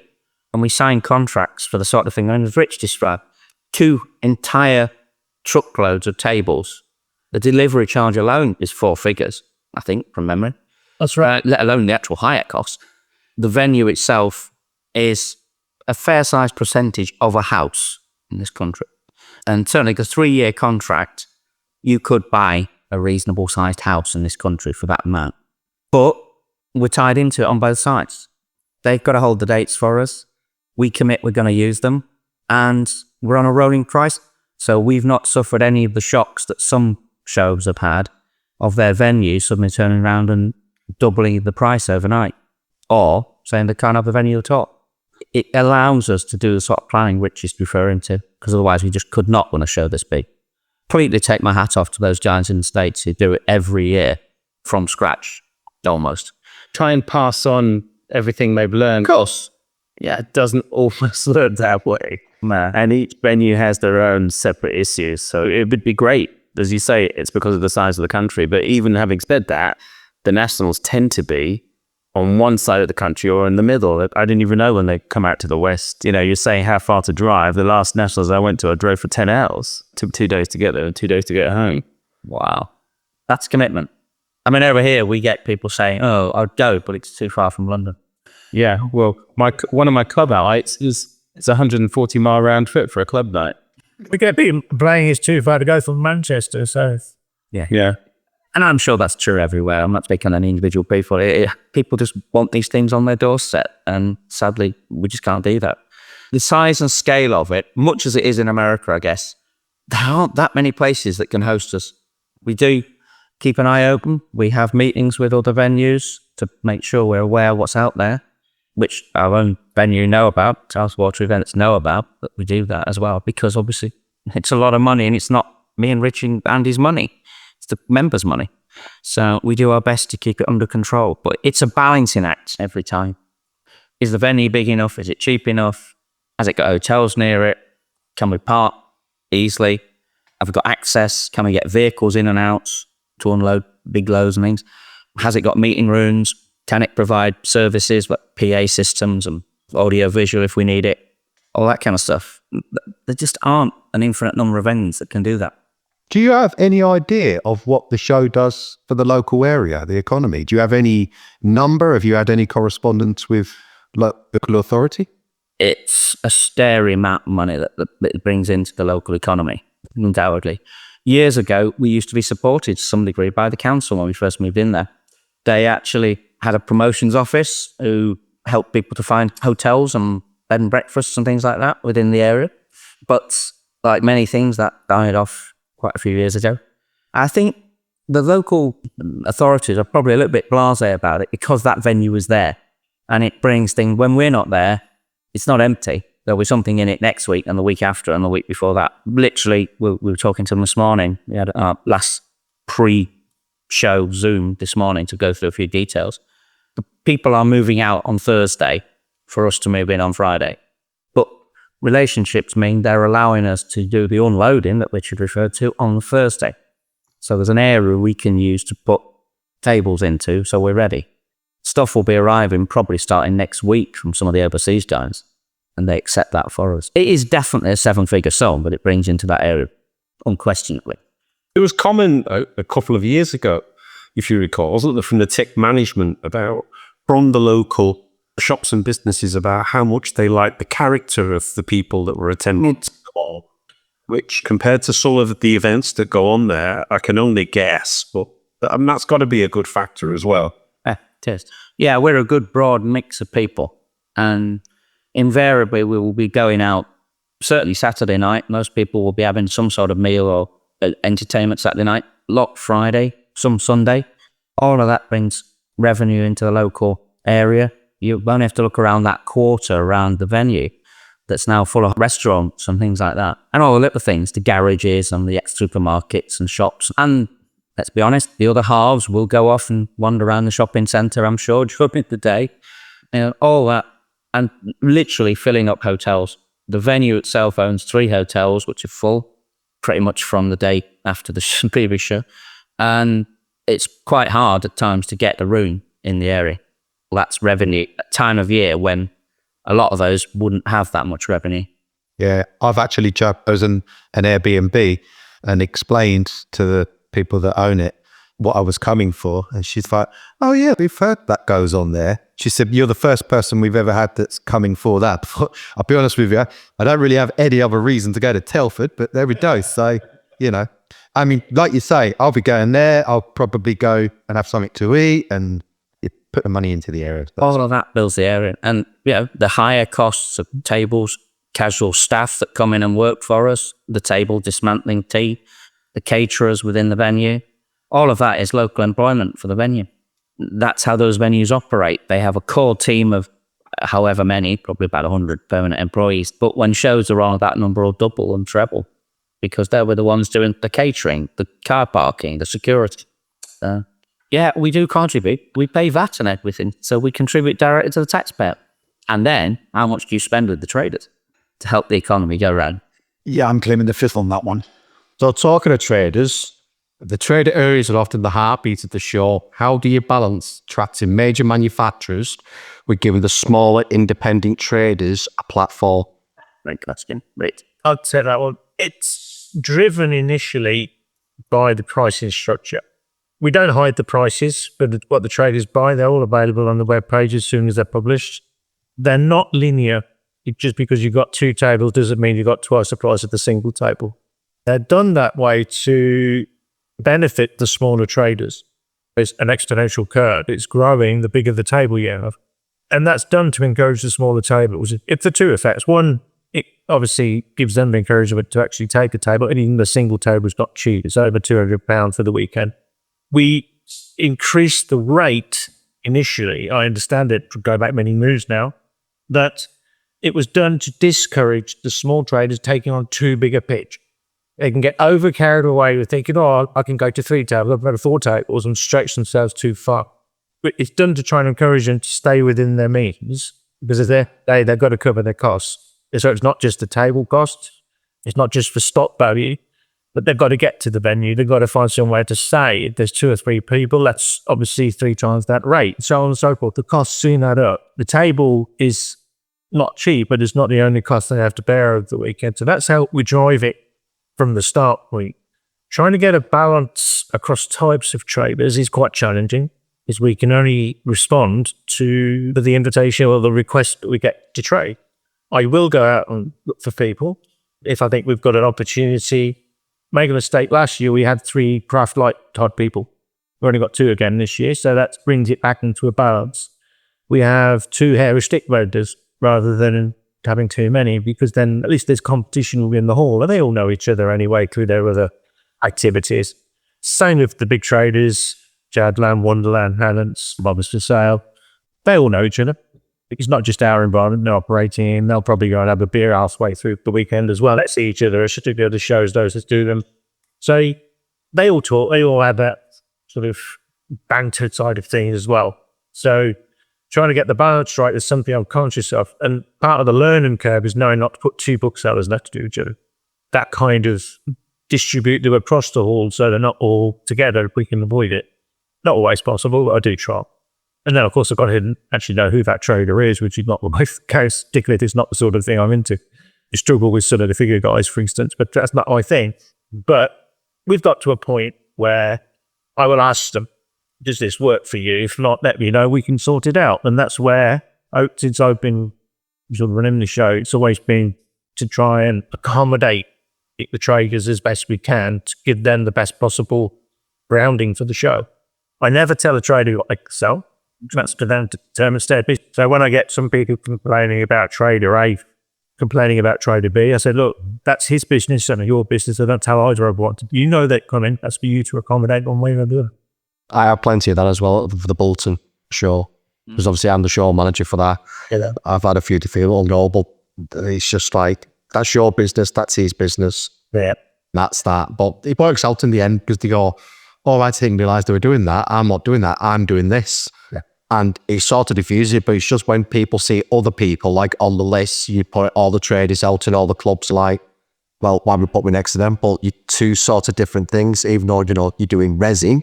They're doing resin, but it's something completely different. And you just got to appease the people as well, the traders, the clubs. So it can be difficult. It's communication. It's fundamental business. It's supplier relationship, customer relationship work.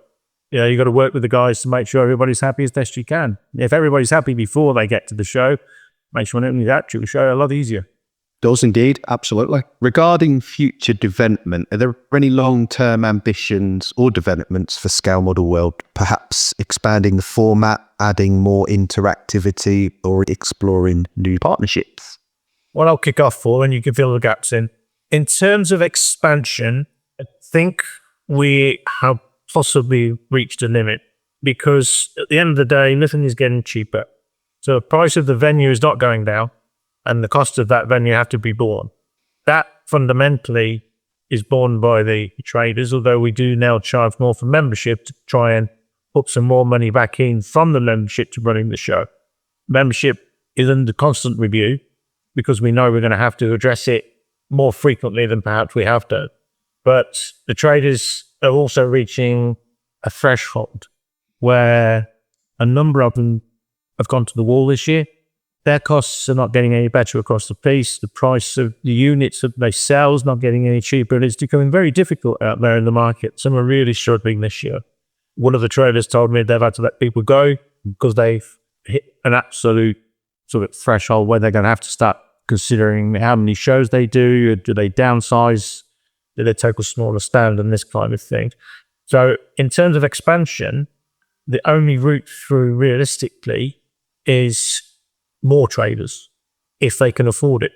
And that's the ongoing battle and challenge that we had.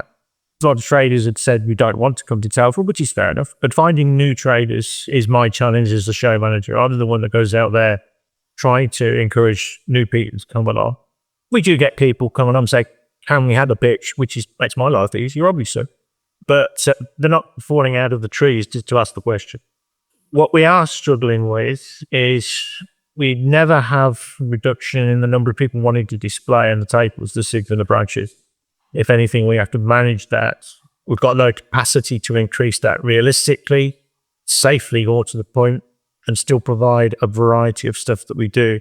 We are managing the creation of new SIGs particularly, but branches to some extent, to ensure that we don't have too much duplication.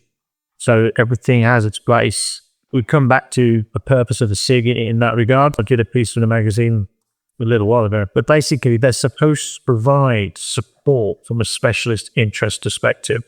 So if you're building an F-16 and you're struggling with something, you should approach the F-16 SIG for that help and advice, and they should provide it. That's how it should work. The reality is that many of these SIGs are created for exhibition space. It's got their help. We're not stupid. That's why they do it. We have to be mindful when people want places to what purpose and how can they contribute to the society as a whole, and what specialist information can they provide other modelers to support that. Changing venues, as Paul said earlier, we have this year had 2 or 3 other venues we've been looked at, spoken to. The balance to get what we need at the right price is the challenge. As Paul said, there's not that many options that we have that can offer the floor space we need and the supporting structures that we need. So that is a repeated exercise, but we've come to the point that we're currently happy where we are, given the current options available. In terms of the internal scope of the show, there's various areas I'd like, and if put into the wind, as it were, some ideas. I'd like to have more demonstration space, but have them also recorded and projected onto a screen. I know they do that. Was it SMC they did that? Possibly the show that you had to call. I can't remember what he said to you. But the plastic and steel, but I've certainly seen them in the past in Europe. SMC. That's in America. Yeah. And that's the sort of thing I want, just I encourage and record those show and tells to help support the society, put them on the webpage, share them with you guys so that we can say, look, these are the guys that want to share their abilities with you. Come and see. We looked at it from another perspective. If you ask the wrong people the wrong questions, we'll leave it at that. They want paying to turn up. So they won't come and do it for free, which is a consideration, and then we start adding to the costs. Do you charge people for the demonstration, et cetera, et cetera. So that's another rabbit hole to get sucked into if you're not careful. So it is a balancing act. Now, that's obviously an area of opportunity for sponsorship and that sort of thing, which is another area for the show itself rather than the competition speciality that Andy's been focused on, where we have scope to do something. If we can find somebody that can provide something for us or cover the costs of something for us to put into the show, that's another area we can be investigating. In truth, the last 5 years, it's been about recovery from COVID. Well, I think last year we got there. It was a slow old boat business to get there, but we're back there now. So now we need to look, right, how do we evolve and grow in a holistic kind of way rather than purely geographical and physical one? So what can we offer better and more of within the show itself to heighten the experience? I mean, we've got some talks again this year coming through from a couple of authors.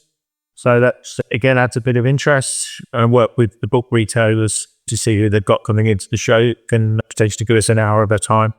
So we've got a couple more of those. We've got a different talk from the Sand guy and the U2. And then we've also got a guy coming in to talk about the BF110. You've got a book that's just come out, so he will give an hour's talk on that with the Back of Britain display as well. And that promises to be a really good talk. I met the chap at a show, I can't remember where. The book is not really my thing, but it's cost me 50 quid. They've got the book now. He's such an enthusiast. He clearly knows everything there is to know about this. To hear him talk about it, probably won't make it, but if it could be recorded, I'd love to listen to it later. These are the kind of things we're looking to do. Oh, sounds interesting. If I can jump in with a couple of things I would point to.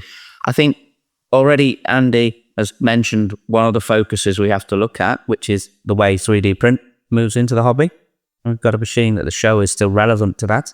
And this year I know there are some 3D print people are attending, aren't there? As traders, Rich? There's people who can do scan and make, and the people who do these figures that, they can do a mini U to put in your Spitfire or whatever. Model U are the guys that normally go around the railway shows, but they're coming to our show. They're bringing their scanner booth with them. For a contribution, I'm quite sure they'll tell you how much. They can scan you in the uniform, so you could be a pilot if you wish in your own aircraft. Which is, as soon as we're not trying to be stagnant and stand still, we've dabbled in the past with wargaming to some degree, particularly Games Workshop stuff. We have a wargame trader coming as well this year. Exactly. So we're not anti anything. We welcome everything, really, but we're not a jack of all trades. If we dilute ourselves too much, then we'll lose what we are now. But as Rich says, I agree entirely with what he said. I think we've capped out. I don't think the show can get bigger. Financially, logistically, operationally, it's as big as it probably can get. And the pressure is really coming from the balance that the way we operate the show traditionally, and still do, is we try to make about a third of the space is traders, a third is the displays, and a third is other things, for want of a better term, like the competition, the make and take, the given model, and you'll have the administrative stuff, that kind of thing, so that we keep that balance so that it doesn't get out kilter. Unfortunately, that's why it has to be an IPMS show. It is the members' event, and that's why the contest, you have to be an IPMS member to enter it. And barring the very odd exception, you have to be IPMS members to exhibit and to have a stand there. Otherwise, we'd have another 200 model clubs and individuals who'd want to come along and take space off us. And sadly, space costs money in these kind of venues. Again, stopping the venue, just for a sec again on that, we are at a level where to run the size of event we're looking at is the sort of places you would see a party conference, one of the major political conferences. That's the kind of venues we're looking at. They're really big, serious places, but there aren't that many. So it makes it difficult. But if things come along, we want to do. That's why there's no full-size exhibits this year, really. They distract from the event. They're nice to have. If someone will provide one free of charge, I'm sure we'll find a space for it. But we're certainly not in the market of paying an attraction like that to come along, because it doesn't pay for itself in terms of the footfall through the door, which is pretty static. Can I just ask, after each show, how does the membership grow? What kind of percentage? Obviously, you must get people rejoining and new members. It grows before. Oh, really? Oh, of course. The peak is now. Membership team are... Yeah, just put things in perspective, Mark. COVID, the COVID year when there was no show, the membership reduced by 25%. Yeah, well, big chunk. But now it's about in the nine. What is the numbers now? 5,200 and some odd. We'll call the number when we get to the end of the month, because that's when we'll know what it is. Itch, is it worth mentioning what area we require for the show? Because I only say that because when I first became aware of how big a space we require, and then browsed other conference facilities around the country that I thought might be good alternatives, it's staggering to realise how few can cope with this. Just bear with, I've got the number written down in my little book of words. Now, it's in the order of 12,000 square metres, isn't it? It's for the show itself, plus the cafes and the front.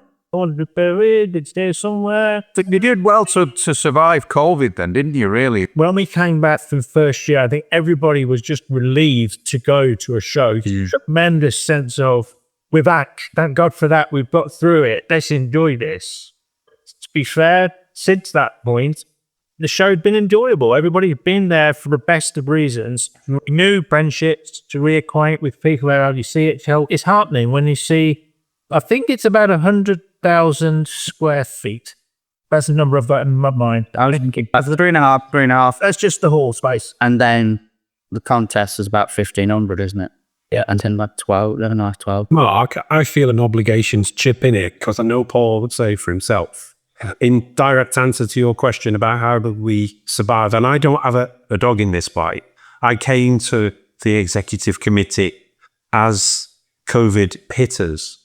There's one reason why we're still here, and that's because Paul, during his tenure as president, built contingency into the finances of the organisation. We would be history. 5 years ago history now, if that contingency hadn't been built in. And I think sometimes the exec committee members do get a little bit stick, and that's in the nature of the job. But as president, the target's always on you. These things get forgotten. For those of us that really love, for me, it's such an important issue going to Telford. The idea of it not being there for the last 5 years is almost inconceivable. There's principally one reason why it is. And now it's not my job to blow smoke up Paul's backside, but it's unfair to overlook that in the light of a direct question like the one you just posed. So, there you go.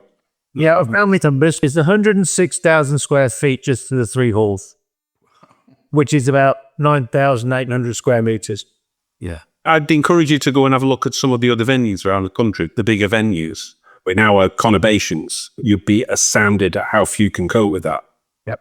I didn't even know Manchester lad knew that word. That's why Joe do the opposite last week for me now.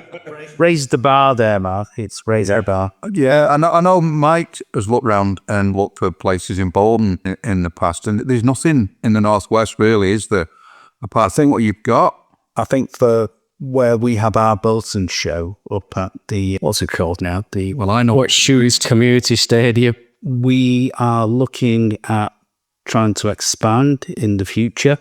And what we didn't know, and we've been there quite a few years, is that they've actually got 1 or 2 other areas of the stadium that they can release.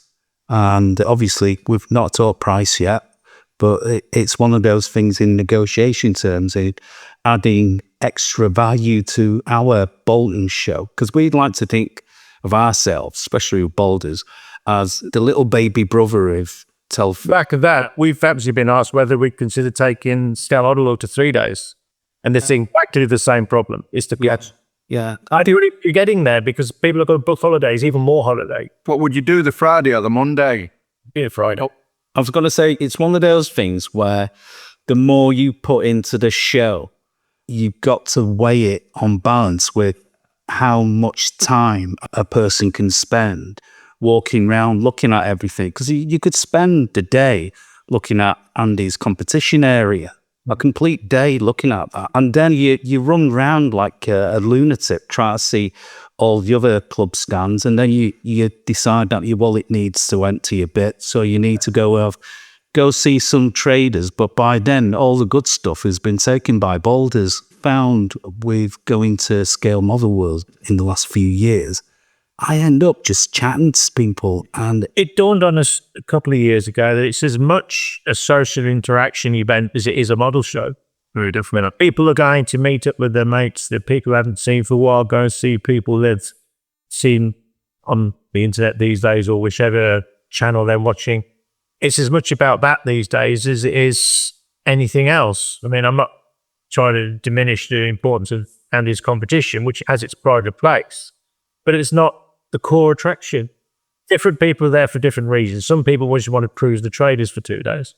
Some people want to do the competition, but it's that social part of it, that camaraderie, that and the last kind of side of things is vitally important to most people.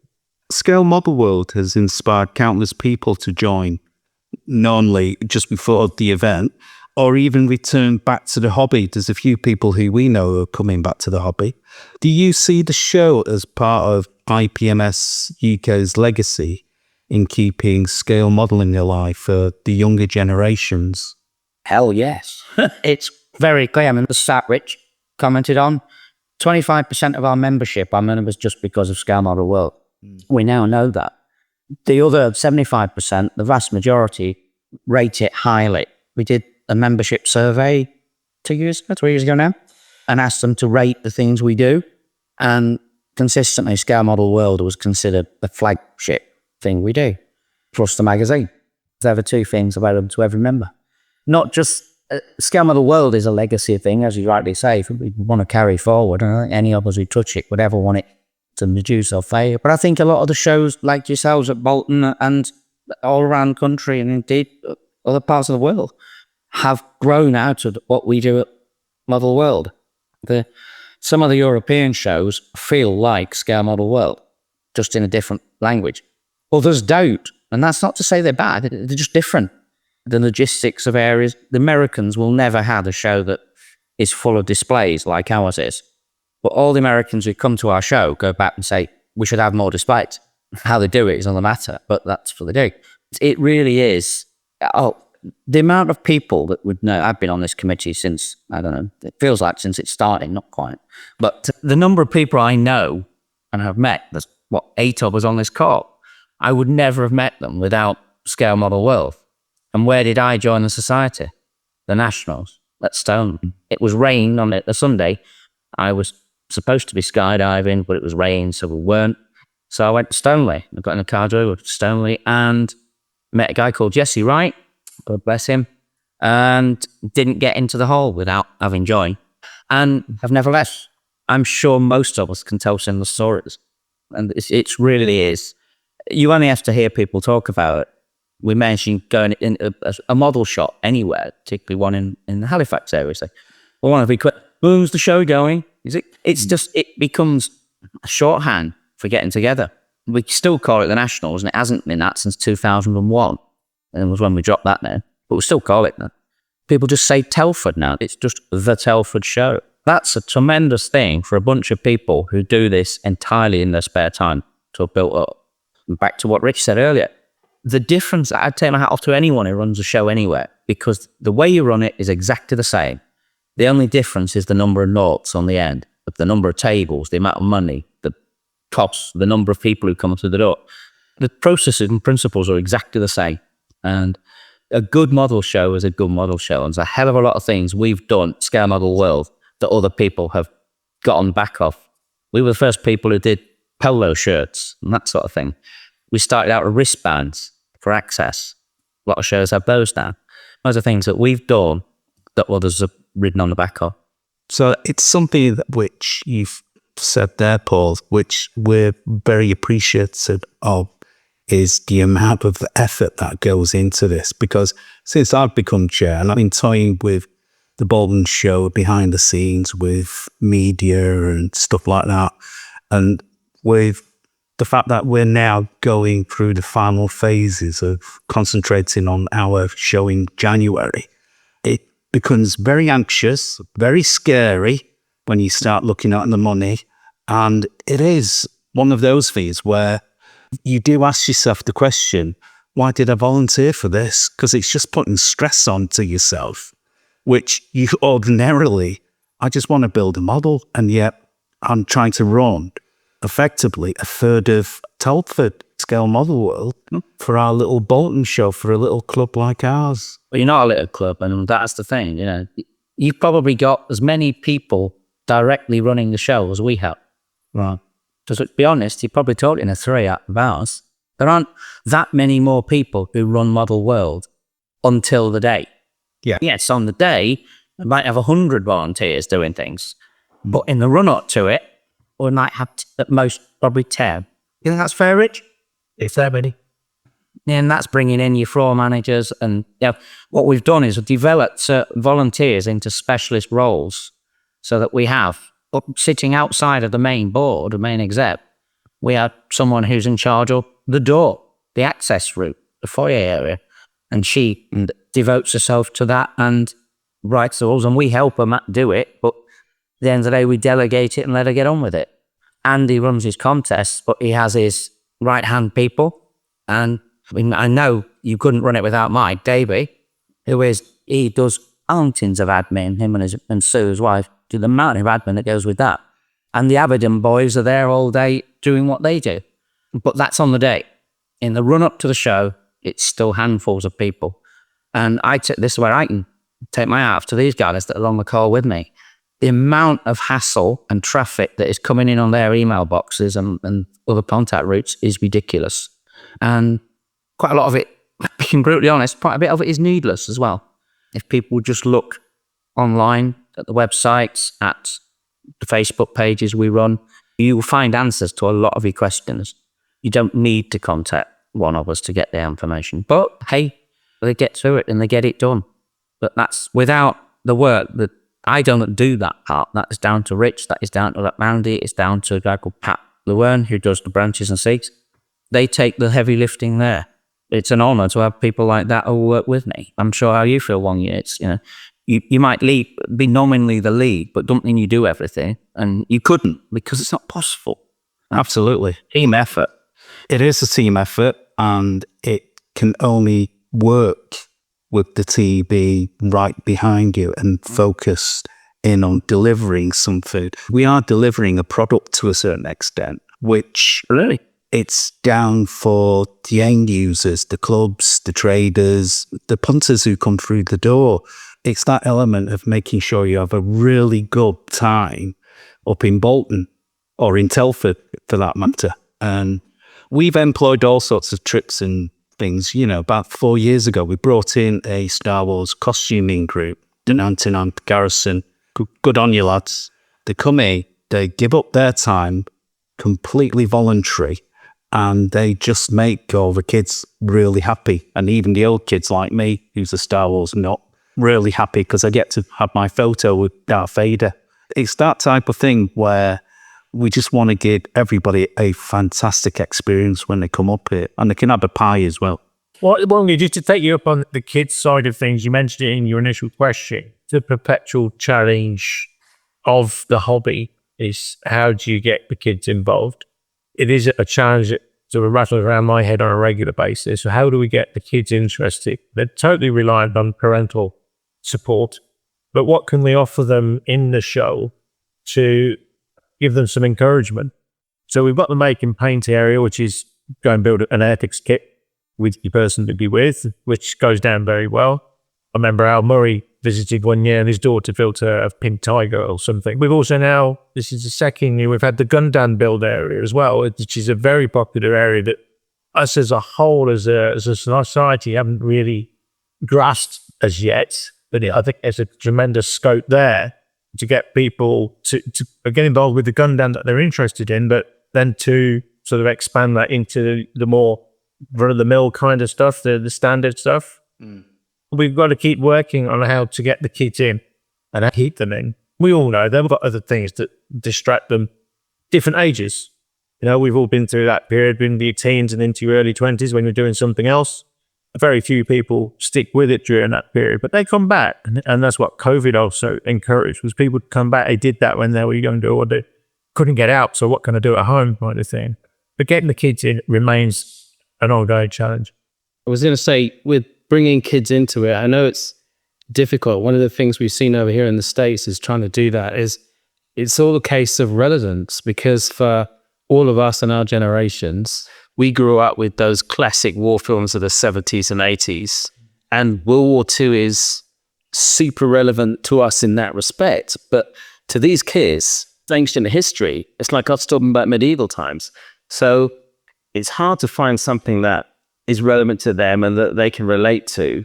And yeah, Dan's holding up the Atreides figure. It's going to be more probably sci-fi based. Over here in the US, there's been an explosion of Gundam. And when you look worldwide, there are more Gundam kits sold than anything else. When you look at the big Japanese companies, what we do is a tiny fraction of what they do. I don't think, sometimes people talk about the hobby is dying. I don't think it's dying. I think it's just evolving. There's different aspects to it and different avenues that people can now go down for organizations like the IPMS or any other organization to remain relevant. You have to keep an eye on these things. It's good that you are doing that. Yeah, we actually got a chap from Bandai coming to help us with that as well this year. I think they sort of tested the water a little bit last year, but there will be a Bandai guy on helping on us and this year at various points. So it's encouraging in itself. It's certainly massive in Hong Kong. When I went back this year, and I went in hunt of a Bandai Star Wars kit, and I could hardly find any, because everything is wall-to-wall Gundam. And it's one when you ask and you scratch your head and you say to yourself, I don't get it. It's because it's never been that point of reference for me, Japanese Gundam models, because it was never around for me, on the back streets of Salford. You're not going to find that sort of stuff. And the coin one is that the technology in construction of those kits from the manufacturing perspective is phenomenal. Multicolored screws is just something that the other areas have yet to pick up on. Just to touch on that one there, Trumpeter brought out the Transformers range from the film series, and they're injection molded, but in 4 different layers of plastic. Yeah. And the technology is absolutely phenomenal. My other half hated the hobby, but she's changed her tune now because she's built all of them. It's actually got her interested into the Gundam side of it, because she doesn't want to paint, she doesn't want to glue. All she wants to do is just stick them together, and that is it. But the technology on it is far superior to what other companies are producing, because either tires are chrome, silver, trim, and black. It's all injection molded into one piece, and it's phenomenal. I don't know how they do it, but it's kudos, because the technology is fantastic. But it's also down to the amount of money that they actually generate from building the Gundams these days. It's actually paying for the tooling for kits that we want. And hopefully will lead in time from those that are actually building the Gundam these days, in the time they'll actually transition potentially as they get older to ships, cars, aircraft, tanks, etc.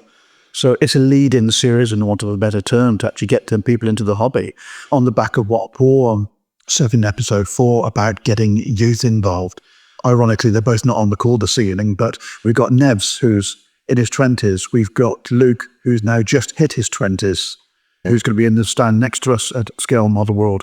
And it's a case of getting them to actually enthuse the hobby and actually make it a younger person's hobby, rather than it being those that are in, I don't want to say the twilight years, but either approaching retirement age or getting close to it. You mean the stash donators? Yes, indeed. But Brownie, I think this is one of the only hobbies I've been in that I can talk to people 3 times my age and we've got something in common. Exactly. And it's also a way of actually communicating and building a rapport with those people across the ages, which is something we've been trying to do with the pod. And it seems to be working. And people are engaging. And when you look on our socials, etc., the aged range of those that are actually having conversations, turn the clock back 5-10 years, would you expect someone who's in their 70s to be having a conversation online with someone who's in their 20s and actually having an intelligent conversation that's two-way rather than it being one-sided? Yeah. Getting that completely. Yeah. It's one for me where you know yourself, and even you, Dan, as well, when you're trying to encourage your kids to go into models, and that's what I did with my son. I failed miserably with my daughter because she went off and did art and stuff like this, which is fine. But when you're trying to do something creatively with your kids, I think there's a bit of selfishness on my part where I thought, if I get him into this, that means I can keep it going longer and the wife won't complain. I've got a story from my side. I've got 2 daughters, and Sam's picture really not interested, but something clearly rubbed off on the eldest one. She went away and did theatre design at degree level. Now, part of what they do as standards, if they're designing a new theatre stage, is to create a model box. Those model boxes are all standard 1/25th scale. Oh, wow. She scratch built everything for that stage model. She's done stuff in London and all over the country at various points, but it's all scratch built 1/25th. She refuses to use kits. So something rubbed off, and she's very good at it. I mean, she scratch built a spiral stair, but there's not many people can do that. Not really, no. But something, it's there. You know, if you that way inclined, you said your daughter went into art, and message is sown at early ages, isn't it? Yeah. Oh, yeah, definitely. Definitely. It's one where, in terms of my professional career in construction, I remember going into a meeting on the west side of London, and I was in the office there, and it was the developer, and I'll name drop it. It was the Shard of Glass. They had a scale model of the Shard of Glass, and it was ginormous. The figures must have been 1 to 100th scale. That's typical architecture stuff. Yeah. So you can imagine how tall this model was, and it was completely hand built. And that was the bit which amazed me. I know these model companies who make these things, but it's people behind it. Because it's not a kit, they have to use hands and skills to produce this sort of thing. Yep. And you look at this stuff, and it still amazes me now. Look at, coming back to it, Scale ModelWorld, and I look at the work there on the competition area and all these sinks and clubs. It's all hand built, it's analog. It's utmost skill, where I see it as a form of artistry more than anything else. Because it is, because it's created by hand and it's painted and constructed. You have put a degree of, without sounding soppy, a degree of love behind what you're actually producing, which comes through in the piece that you've got. Martin produces some fantastic stuff, which tells a story when you actually look at Martin's dios. And it's that element of just being a bit selfish, where you can just walk around having a look and spending time looking at people's work and just think to yourself, bloody hell, I wish I had that skill. And at any show, you can go and talk to that person probably and understand what they've done, how they've done it, and perhaps learn from them if you wish to, which you can't do looking at a photo online, can you? Not at all. I've got a question for you chaps. What tips and advice can you give to first-time visitors to Scale ModelWorld? And obviously some of the veterans that go there. My personal tip, and I've done it for every year, is off-site parking, because it's just easy to get in, because the traffic jam to get in to the main car park is just horrendous, especially on a Saturday morning. You ain't no man forgetting your wallet. You've only got one wallet, okay. You know, the obvious thing is sensible shoes. You're on your feet for an awful long time. It's an unforgiving floor. Be prepared to be tired at the end of the day and prepare yourself accordingly. Make sure you obviously drinking properly as well. And I don't mean alcohol necessarily, but just to use a phrase that seems to be old hat these days, common sense. Prepare for a long day on your feet. Just for best advice I can give. Don't expect to get to all the traders before 10 o'clock in the morning, because the crowd's not waiting. Patience is a virtue. Think about, do your vows. The floor plans are published. In fact, I'm in the process of updating that at the moment, so they'll be revised probably over the weekend. Plan ahead. Think about who's going to be busy and who's probably going to have what you're looking for in advance, and just plan ahead. But I would say also, based on most of the things we talked about, trade's very important. A lot of people go because they want to go to the trade areas. But deliberately we mix and match them around. They're scattered all around the hall with the clubs and everything. make sure you do go and look at what else is there. The contest is a massive feature and a real focus. You'll have 1,000 of the best models on the planet available, for you to go and look at. But around the rest of the halls, there'll probably be 20,000 models, many of which will be equally as good, but they're just built by people who don't do contest modeling. Take your time and go around them. Some of the SIGs and branches will be doing special stuff. They never usually tell us what until we get there, but go and talk to them. They'll engage with you. They'll talk to the kiddies. Often they'll have sweets and things like that for them. Make the most of the event. And I mean, my tip for people, perhaps a bit late for many people, is go for both days, because you probably ain't going to do it in one. Not and do it justice. If you only want to go for one day and it's not contest that's your priority, go on Sunday, because it's definitely quieter and some of the barking eggies go away. Well, if your priority is a competition, go on Sunday, because you'll see the orders for the entirety of the day. There's no gap for judging. Exactly. And all the prizes are marked up. You can see what's won. So, yeah. But embrace the event. When you arrive, if you remember the public, you'll come to the foyer, either with your advance ticket or you can buy them on the day.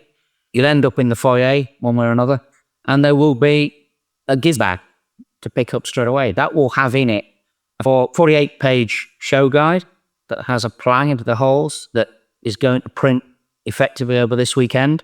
Pick that up, have a look through it. It'll have other stuff in it. I believe, I may be wrong on this, Rich, but something I was told that we've got, there's certainly some catalogue-y and leaflety type things there to pick up and look at. Yeah, well, actually, also a newspaper, isn't there? Yes, there's a Battle of Britain special newspaper that will be in the Gizzit bag as well. That will accompany the special display. And that's produced by Wingleader, the book publisher that Mark Poswaite, the artist, works for. Marty's got a question. Can he have a copy, please? No, I'd love one, but you might have to explain to people not from the UK what a Gizzit bag is. It's a carrier bag that has goodies in it. We have absolutely an idea what will be in that bag. So it's year 6. It's bag. Yeah. Okay. Yeah, sorry about Gives us up. It's basically when you put all the stuff you buy in. It'll be printed material, some magazines and all kinds of stuff like that. Pick that up, have a look at it. Not many model shows have a 48-page show guide to tell you what's going on and give you some articles to read when you're having coffee and all that sort of stuff. As Rich says, take your time, look around. We are trying to put with chairs and rest areas dotted around, not in huge numbers, but there's a big cafe in 3. There's catering outside hall 1. The foyer has a Costa and seating and things there. Take time and enjoy that. And if you end up sitting at a table and 2 or 3 other people sit down with you, talk to them, because that's how a lot of this starts. You'll suddenly know people you didn't know, and hey-ho, that's much the better for all of us in the long run. Say hello to the guys in the bright orange T-shirts, because it's us. It's us. Yeah. Well, at least you're not wearing yellow. You do not ask where the moves are. That's why we went for orange. Indeed. What's your tip, Andy? My tip is prepare a shopping list. If you want to save money, prepare a shopping list. To spend efficiently, prepare a shopping list. Because otherwise, you'll get overwhelmed. Completely overwhelmed. Yeah, so that is my top tip. And I have my little iPhone notes with a long list of things that I need this year. Economy of effort. That's what Come on, Andy. How many times have you gone thinking, I'm only going to spend 300 quid, that's it. And then we go way over that. Every single year, exactly. Unique to the like to just flag. I mean, for those who's never been, one important thing, Scale ModelWorld at the moment, it is always on Remembrance Weekend, which is a really important time here in the UK. We do participate in that every year. We have a bugler will be there, and anyone from a military background who wishes to do so is welcome to join a small parade on a gantry. It's findable if you need to. And at 11 o'clock, the place will stop dead. Our officer in command, Mr. Brown there, or Wing Commander Brown for that sub 20 minutes, will make the appropriate phrases to going down to the sun and that sort of thing. Bugler does his bit, and the hall stops for 2 minutes of silence. And it's a very good thing to sit and hear. So please do get involved. Anybody who is there, please turn your mobile phone off. It's for 5 minutes. So that's quite an important thing for us. And the other one is, it is a show run by members for members. The whole thing is done by volunteers. Anyone who is wearing the yellow polo shirt And the one branch you make a mistake of ordering those, I know, have changed them to another colour now, so it won't be them. If we're wearing yellow, it's one of us who's running it in some way. We do have a radio net. We are in contact. If you see something, you don't know something, you want to ask about, call anyone in yellow. Just ask them for help or whatever you want to do. Trust us, we'll do our best to help or sort out your issue. Please approach us, talk to us. We may look incredibly busy some of the time, we probably are, but we're there to help. It is still, might be the biggest on the planet, but it is still at heart a members show for modelers. That's what it's all about. Make the most of that. Thanks. I was just going to say, for anyone that's just stumbled across this podcast and is free that weekend, can you give us the who, the what, the where, and the why for, including times, prices, etc., for the Scale ModelWorld show? Riches. You say that? No. Allow work. Focusable on an audio podcast about it. Okay, so we're looking at the 8th and 9th of November. It's at the International Centre in Telford. If you are a member of any IPMS branch globally, there you have free access. If you're a member of the public otherwise, it's a £25 day ticket. No concessions. Our preference would be if you could book online. If you go to our webpage, uk.org, there will be a page there where it's a tab that points you directly to our model world and where to buy your tickets from. That said, we are offering the opportunity to buy tickets at the door, cash and card. We hadn't done that over the last couple of years, but we've opened that up. So it is a viable option. Doors for members open 9 o'clock on Saturday and Sunday from the front entrance. Doors to the public open at 10 o'clock both days. So it's a benefit of membership to get an extra hour in ahead of the public. Show opens until 6 o'clock on Saturday and it closes at 4 o'clock on Saturday. That it, Paul? Pretty good synopsis. Well done. Did it from memory as well. F. Well done. I've written there, I've turned. All right, well, just to finish things off then, and we'll do something that we do with most of our guests, we'll just run around the three of you and find out what you're actually building at the moment, if you've actually got time to do any modelling. Starting with Paul, what's on your bench at the moment? Still the same one as when we get issue 4 of this. And I'm afraid soon we finish this, I'm to say I'm back on to working on the show guide to get that back off to print tomorrow. So yeah, it's pretty non-ending at this moment if you have another job. So sorry, still the same F-15s. But hopefully they'll be ready for next year's Ducks for their day. Well, we get there eventually. Okay, Rich, what are you working on at the moment? Quite a long list, actually, and they're all very nearly finished. So I have an ANT 125th Ford Mustang, which I've about backdated to a 64.5 version. And it's going to be finished in the colours of Alain Racing in the Tour de France automobile from 1964. Scratch-built grille, 3D printed wheels that I've done myself. It's stencil race numbers and some homemade decals, so it's not exactly out of the box. Accompanying that is a Trumpeter 124th Scarifold Falcon, also in Oman colours from the 1966 British Saloon Car Championship at Silverstone, where it won this race. They will be going on to the F1 Motorsports League stand, who are celebrating Tin Top Racing under the banner of Saloonatics. So hopefully, from what I've seen so far, a lot of bright coloured cars from all ages. We had a little bit of a side thing, some cartoon vehicles have been 3D printed and painted in various schemes, just for a bit of a laugh, and we're looking forward to seeing all those together. I'm also building an Airfix 143rd DB5 Aston for the Jadlam Group build. That's just about finished now. That's in a nice bright blue rather than silver. I've got another one that I've chopped the roof off, so that's going to be a soft top. So that's it's been filled in and put off today, so that's looking okay. So I'll pursue that over the weekend. And I've also got a Lamborghini Huracan, which is also going down that route as well. Lots and lots on the test at the moment. They'll all be finished by the end of the weekend, preferably. All I want to know is how the hell have you got the time to do that? I'm struggling to do one Sea King and actually edit the podcast, and that's it. You're running the whole sodding show. It's called time management. Yeah, I know. Trouble is, day job gets in the way of that. Yeah, I do. Okay, and Andy, what have you got on your bench? I've got Tamiya 48 F4B. which I'm building for the second time. And I need to be clear about this. That's the same model for the second time. Because until 1 week ago, it was in the most pristine Jolly Rogers scheme, early 70s, 680 stencil data items on it, clever clogs. So I tell you what, why don't I use this really impressive new varnish I've heard all about? Sprayed it on, crazed the entire thing. So I spent the last week stripping it back to plastic, and down I'm busy shading the back end, or the metallic work at the back end. Are you going to put them stencils back on, Andy? No, I'm going for a low speed this time.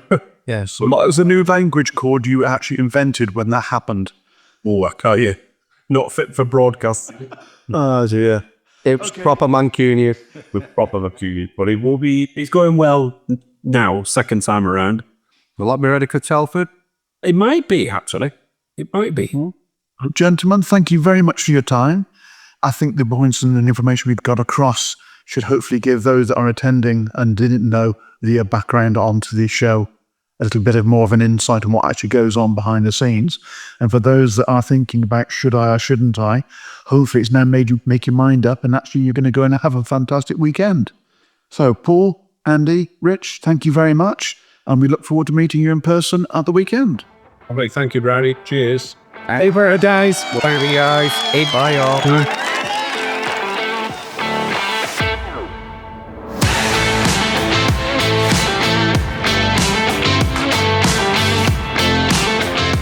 Think you've heard it all? Think again. Follow Beyond the Box Art on the socials for updates that breaks the boundaries, bends rules, and redefines the ordinary. Right, guys, another packed episode. And with that, we will just say our goodbyes. So from Wongy. Right, everyone, and while you're at Scale ModelWorld, or if you're just listening in, remember it's 60 parts or less. Dan. Onwards to Telford. Mark. Hey guys, when you get there, have a great time. Martin. Sorry, I'm not going to be at Telford. Wish I could, but have fun and have a cheeky pint for me. Make sure it's on the list for you for next year. And from Luke. Goodbye. And Boulders. Cheerio all, and don't forget to get those special receipts from the traders that shows you've only paid £10. You'd be surprised how many people asked that. I'll tell you what, raffle ticket books sell out in stationery.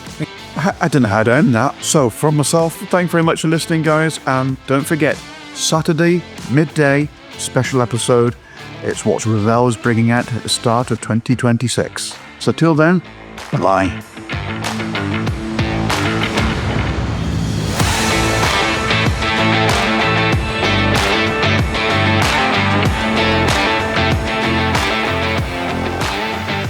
Follow us, so whether you like your beavers big or small, you'll be covered.